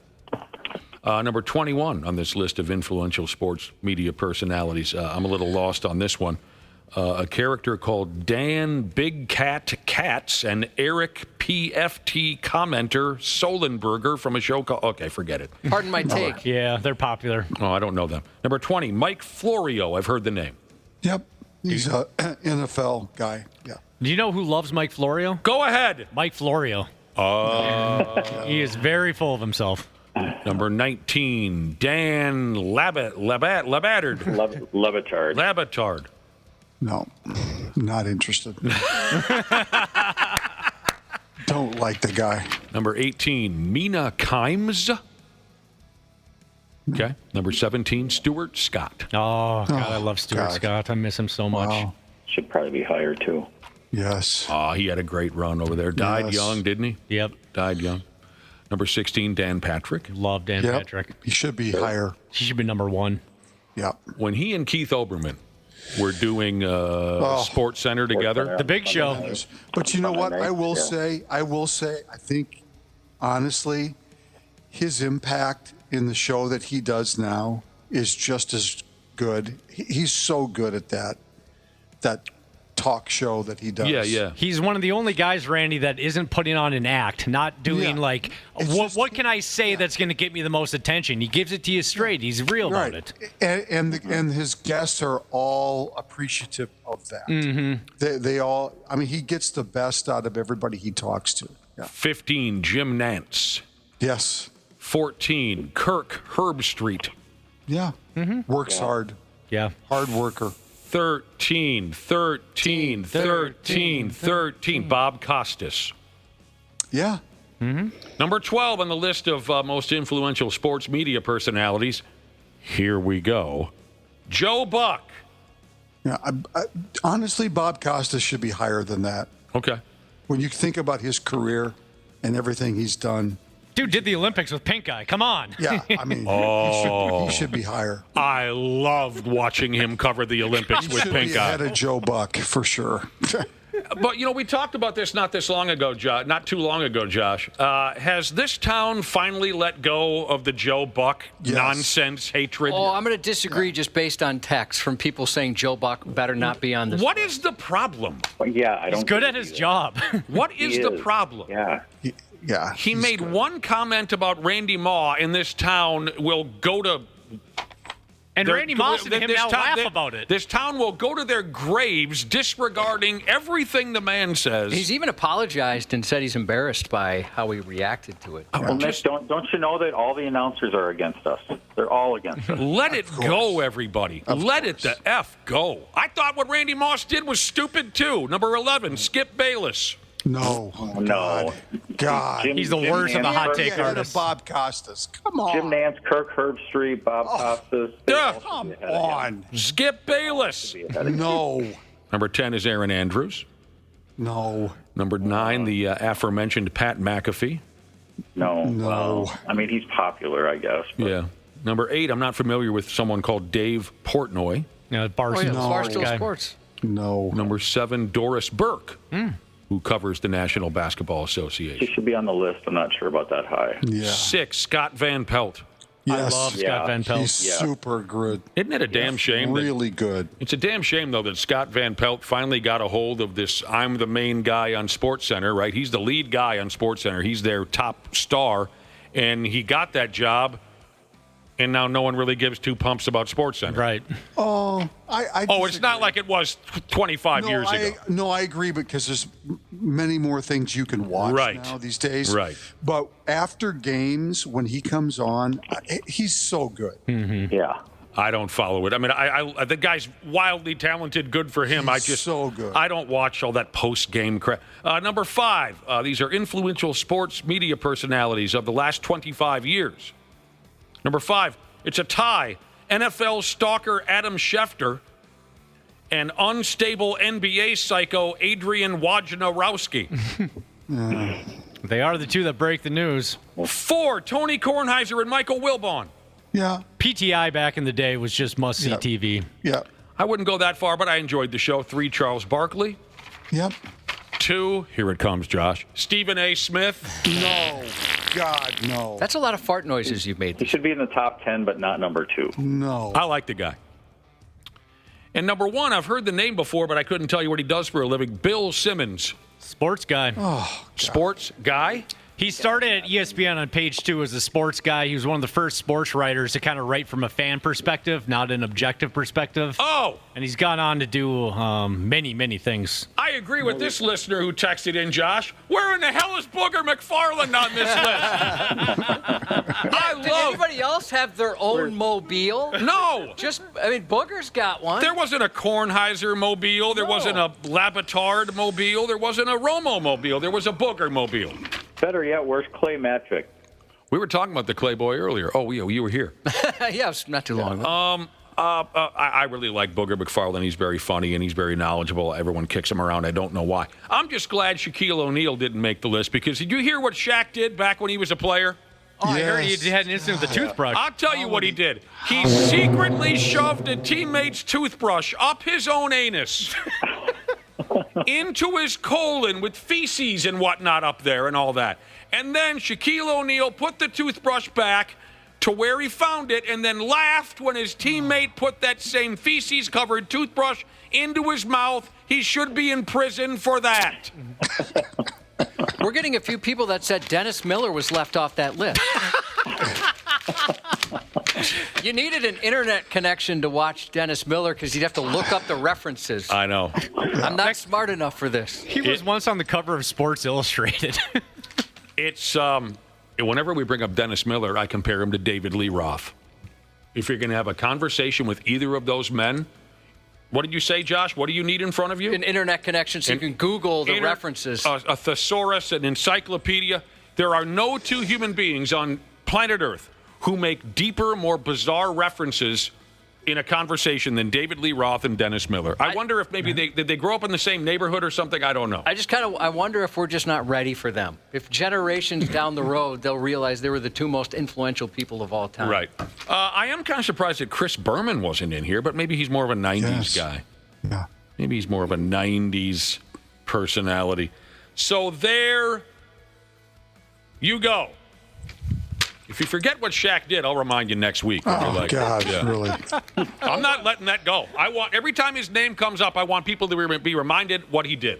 Give the boys an update as to why you didn't have to admit you were a whore every hour in the hour today. Oh, I have to put an ad in the paper. Yeah, he doesn't have to bring it up on air, but he does have to buy an ad for the paper. Yeah. Advertising myself as a whore. That's how he can appease his wife. We have a lot of laughs over there. Oh, we man. do. We have a lot of laughs. We'll talk to you boys later, okay? All right. See ya. Thanks, Okay. Randy. Thanks, Brad. We'll be back in a couple of minutes. The 93X Half-Assed Morning Show. Hey, podcast pals. Dana here to give you a friendly reminder that now is the best time to get your furnace tuned up before we take a shot to the face with cold Minnesota weather. My pals at Standard Heating and Air Conditioning currently have same-day and next-day openings, but they won't last long. By the time October rolls around, if your furnace craps out, you'll be freezing your private parts off while dealing with side-eye from your significant other and pets for not calling sooner. So give Standard Heating and Air Conditioning a call today. Check this out. You can save up to $70 on your tune-up with Standard Heating. Visit standardheating.com. That's standardheating.com to book today. This episode brought to you by Progressive Insurance. Do you ever find yourself playing the budgeting game? Shifting a little money here, a little there, and hoping it all works out? Well, with the Name Your Price tool from Progressive, you can get a better budgeter and potentially lower your insurance bill too. You tell Progressive what you want to pay for car insurance, and they'll help find you options within your budget. Try it today at Progressive.com. Progressive Casualty Insurance Company and Affiliates. Price and coverage match limited by state law. Not available in all states. Actor Michael Rosenbaum, he knows some of the most talented people in the business, and now he's getting the inside story. Talking with Josh Duhamel, did you ever suffer with anxiety? I would put tremendous pressure on myself to deliver because if I didn't know what else I was going to do. David Tennant, if you could do Hamlet, nothing should make you nervous. I was on the floor of my dressing room in the fetal position. I've been there. The Inside of You podcast. I hope you enjoy the podcast. We talk about mental health and life and all that stuff. Thanks for being here. Follow and listen on your favorite platform. 93X, the home of the half-assed morning show. Jeez. Let me tell you something. You had to be there. You simply had to. Thanks for dialing up the 93X half-assed morning show. Love these big crowds. We saw the ratings yesterday. Oh, my gosh. We got some big crowds out there, and we appreciate it. Yeah, I can't wait to get my bonus. Where the hell should we go with this next, Josh? Adult sleepovers. I can't remember the last time I had one of those. You've had adult sleepovers? I mean, I'm just considering like staying at a friend's house after a night out or something, but it's never been where a friend's like, hey, you want to come sleep over? Since maybe 6th grade. Right, like when you were a kid. You'd go to a sleepover, right? It says here, right in front of me, that some grown folks are trying to start a new stupid gimmick called adult sleepovers. Now, to me, Cubby, that sounds like a great way to walk into a bedroom and find your wife getting wheelbarrowed by one of your slow-pitch softball teammates. That's what I'd assume was going to happen. Yeah. Someone's getting pegged. If one of my friends just out of nowhere said, hey, do you want to come sleep over? I would think, we're into swinging now. Something like that. That's right. Versus if, hey, I live 2 hours away, we're going to go drinking, you can just stay at our place. That's a whole different story. Well, here's a guy that texted in and said it's called a fishing trip. Well, a little different. That's not what they mean. They don't mean 4 or 5 drunks in a bunkhouse, that smell like walleyes and Steve Weisers. They're talking about adults, a group of them, men, women, all together, doing the old school like Josh described. It's right here. You sit around, you eat popcorn, you watch movies till 3 o'clock in the morning. There's no pressure to dress up. What? No expensive drinks, no worrying about having to go home, just hanging out and laughing like when we were kids. Oh, my God. It does sound kind of fun. I don't think I've ever... Oh, come on. I don't know. I'd feel kind of silly. Come on. I mean, go ahead. If that's what you're interested in, cool. My son has sleepovers constantly. The neighborhood kids are sleeping over. You know what that means later in life? He's going to hate it. I mean, like Josh was just saying, there's a couple activities that might lead to a group of adults all spending the night together in the same house, and one of them is called a swingers party. Other than that, and here's where I'm going with your kid, Josh. I don't like people sleeping at my house anymore. We're not 20 years old anymore. Get out of my house. Get a cab ride and get out of here. And maybe that's because for many years, my house was part tavern, part motel. I always had bodies sprayed out all over the floor, and I didn't mind it then. Now, I don't want anybody spending the night. That does make sense. From the stories you've told, it kind of seems like your house was a crash pad for you and all your buddies. It was a lawless tavern, motel, garbage pile. Always bodies. And again, when I was young, didn't mind it at all. Matter of fact, I kind of liked it because I knew when I woke up the next day, there'd be someone to drink with. There'd be someone to hang out with. There'd be someone to go to breakfast with. But now, I don't like anyone sleeping at my house. I want silence and darkness. I don't want any movement in the middle of the night. You do get to a certain age where there's something about your own bed and not wanting people crashing, like you just said. Yeah. Where it's like, okay, we're old enough. Get a hotel if you're going to be in town or something like that. I want some person there, even if they're a friend. Get out of here. You know, the one time Wang spent the night and then his damn car wouldn't start the next morning because it was cold out. I had to hang out with Wang until 5, 6 p.m. when someone came and towed his car. Can that guy ever catch a break? No. No. A couple people are texting and saying they do exactly this. They have adult sleepovers. Really? Yeah, just invite folks over for some pizza and movies, and just like when you were a kid. Are they in their 20s? I mean, there's all types out there. I just know I would just feel so silly. But go ahead. Yeah, I mean, that's your thing. I'm surprised to hear that. I'm surprised to hear that anyone is still doing this as a grown person. Wouldn't you assume? I mean, if I was invited to a sleepover, I'd think, there's going to be some action or something. That somebody's looking for something. Yes. If one of my pals called me today and said, yeah, me and my wife would like you and your wife to come over Friday night, movies, popcorn, stay up late telling jokes. Oh, we're also inviting this couple and that couple and this. I would think, oh, my God, we're going to have sex. Or I'd be roasting over a spit in some sort of human sacrifice. I wonder about that, too. Yeah, you're in a pit in the basement, Josh. I'm going to be skinned and drawn in a torture room. Now, that being said, I do wish sometimes my wife and I had friends that would want to do game nights or like go try different. I knew I shouldn't have brought this up. I'm just trying to be honest. You couldn't see me, but when he said game night, I flinched. Yeah, I mean something like try different restaurants, But I don't really want to have a sleepover. I'm good wrapping it up and going home. Go home. You've never wrapped it up in your life. Well, I did it first. Then I realized that's less fun. Someone on Reddit is throwing out this idea that adults should plan old school sleepovers with their friends rather than a standard night out at a restaurant or a roadhouse. And I already mentioned out loud.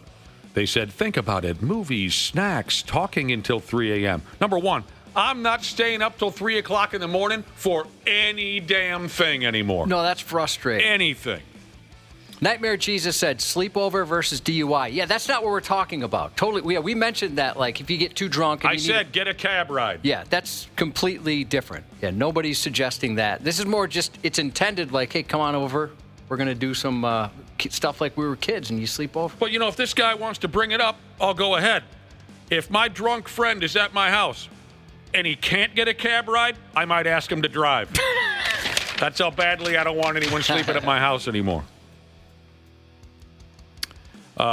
This isn't getting the most positive response online. But what does anymore? What does? But they say you save money on food and drinks. Everyone can have fun without worrying about driving home or taking a Uber.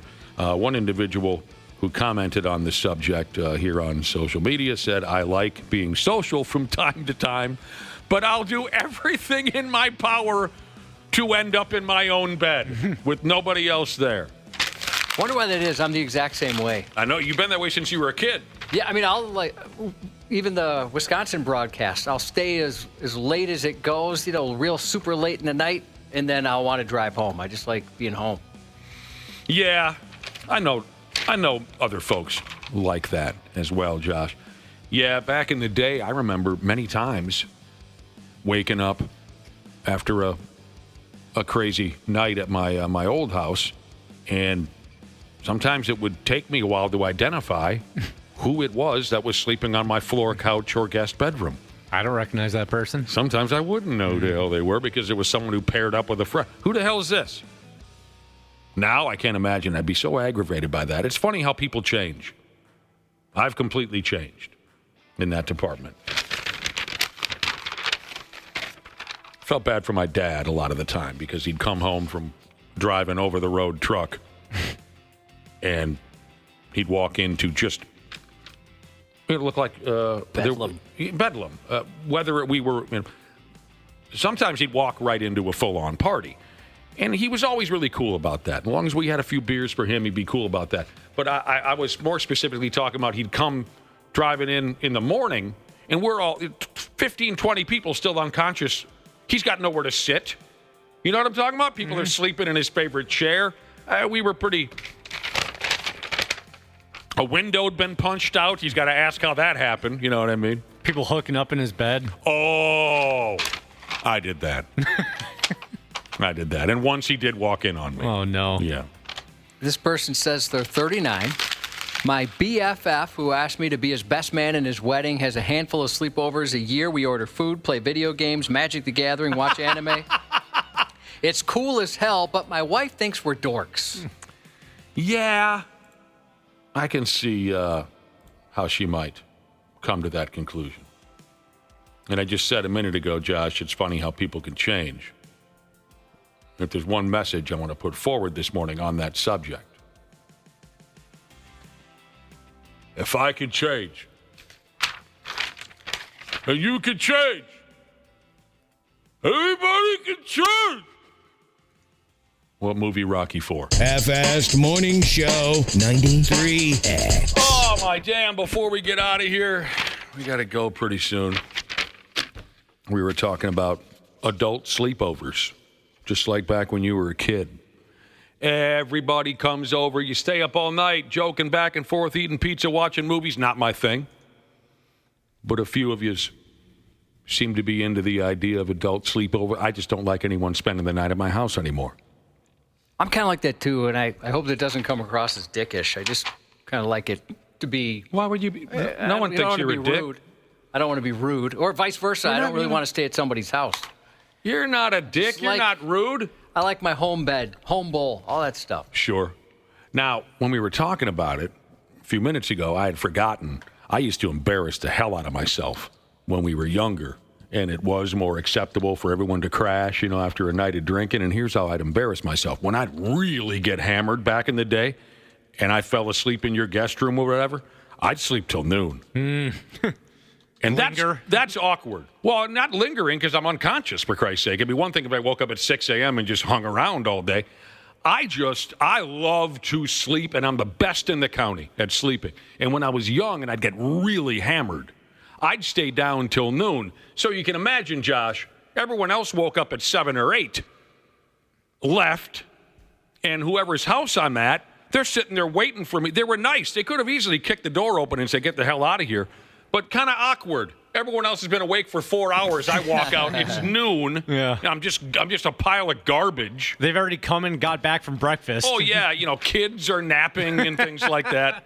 What happened? I would stay down for a long time. Here's a listener texting in on the subject. My rule of thumb, he says, this is local 386 Jesus. If you are over 30 You can't spend the night, and I won't help anyone over 30 move either. Yeah, that moving thing. Oh, my God. Never again. Miserable, miserable days, weren't they? For a stretch of time, if you weren't going, when you were younger, if you weren't going to a wedding, you were helping somebody move. And it sucked every time, except for one time. We found my buddy's girlfriend's vibrator under the bed. We had fun with that. I'm sure you did. Was she okay that you Yeah, found it? she Or was not mortified? a little embarrassed. She laughed quite a bit. It was called the Widow Wabbit. It said so right on the vibrator. It was printed in red letters. It said, yeah? Widow. We were moving their bed, and we lifted up the box spring and the what do they call it? The bed frame, and right under her side of the bed, the Widow Wabbit. We called her out on that, by damn. We did right quick.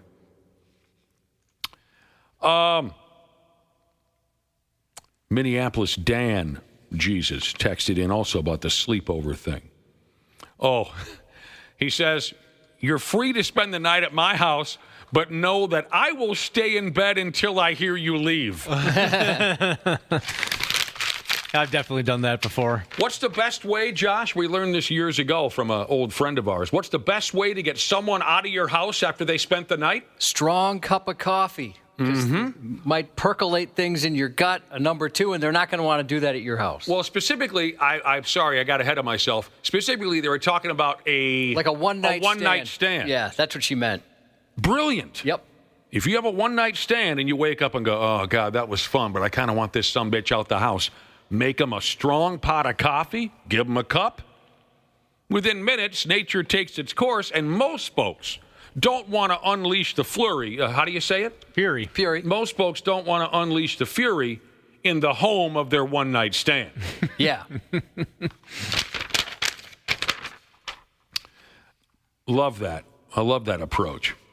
Here's an interesting question about the vibrator that we found. Are you sure the vibrator was my pal's girlfriend's vibrator and not his? Oh, yeah, you made some assumptions there, didn't you? I did. Well, it was her side of the bed. It could have been his.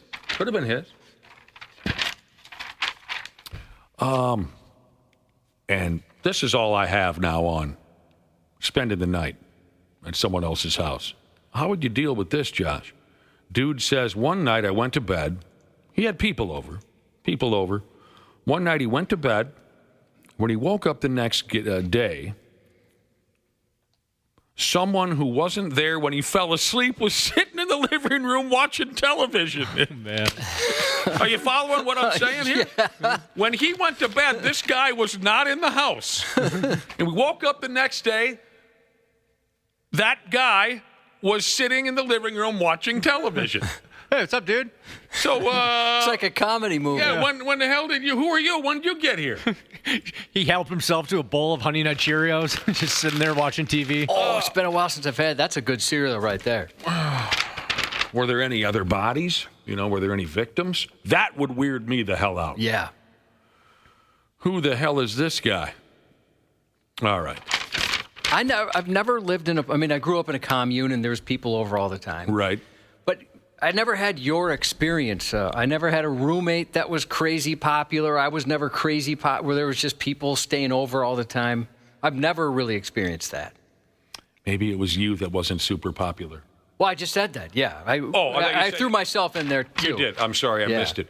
So when you were a single guy, you move out the house, you had roommates. Yeah. But the two of you never had a party, never had an all-night, never had anyone spend the night? Barely at all. What the hell were you guys doing? Something wrong. Yeah, I couldn't tell you. But it was just never an experience I really had. Like a party house type of situation. Oh, God. Sometimes people would break things, and then they wouldn't tell you, would they? No. They didn't want it. They weren't adult enough to admit that they broke something, right? And so then everyone leaves, and you wonder, well, who broke this window? Who broke the door on my fridge or whatever? And then whoever did it could easily say, I don't know. That was Chicken S. I was at a high school party where a guy completed with himself and left Wait, time out. You were at a high school party where somebody jacked off? It's more detailed than that, but I shouldn't give out too many details. Yes. Jesus. And people he just was on the couch in the basement going for it, didn't care who was around. Huh. So he's like a sick pervert. He didn't come across that way. I shouldn't use that word. He didn't seem that way, but afterwards, obviously, you realize that. If you're beat off in front of an unwilling crowd, that makes you a sick pervert. If there was a lineup of people who you had to guess who beat off in front of a crowd, I would never pick him. He'd be the last guy picked. I'm sorry I blew up the way I did, so I'm not sure what happened. So he finished. And in front of people. I left. I went down there, saw what was going on, and I'm like, okay, this is not for me. But there were people watching him. Yes. Okay. Not on purpose, right? They just kind of walked in, he was there, and then most people left like I did. But he finished on a towel, right? And he threw it. Again, this is a high school party. Good Lord. Throws it behind the washing machine. Yeah. And my friend's mom found it and had asked my friend, what the heck is going on here? So he had tried to explain. So that's how they found out about the party, is because some guy threw the rag back there after taking care of himself. What's wrong with you Catholics? Hey, don't throw all of us in there. This is what you do at parties? No, that's what he does at parties. God dang. I had something. Yeah, see, I had buddies who would... You mentioned this earlier, I think, Josh. It wasn't a sleepover. It's a beer party where everybody crashed there, right? Mm-hmm. There's a difference. I had buddies who would use my damn bed and not tell me.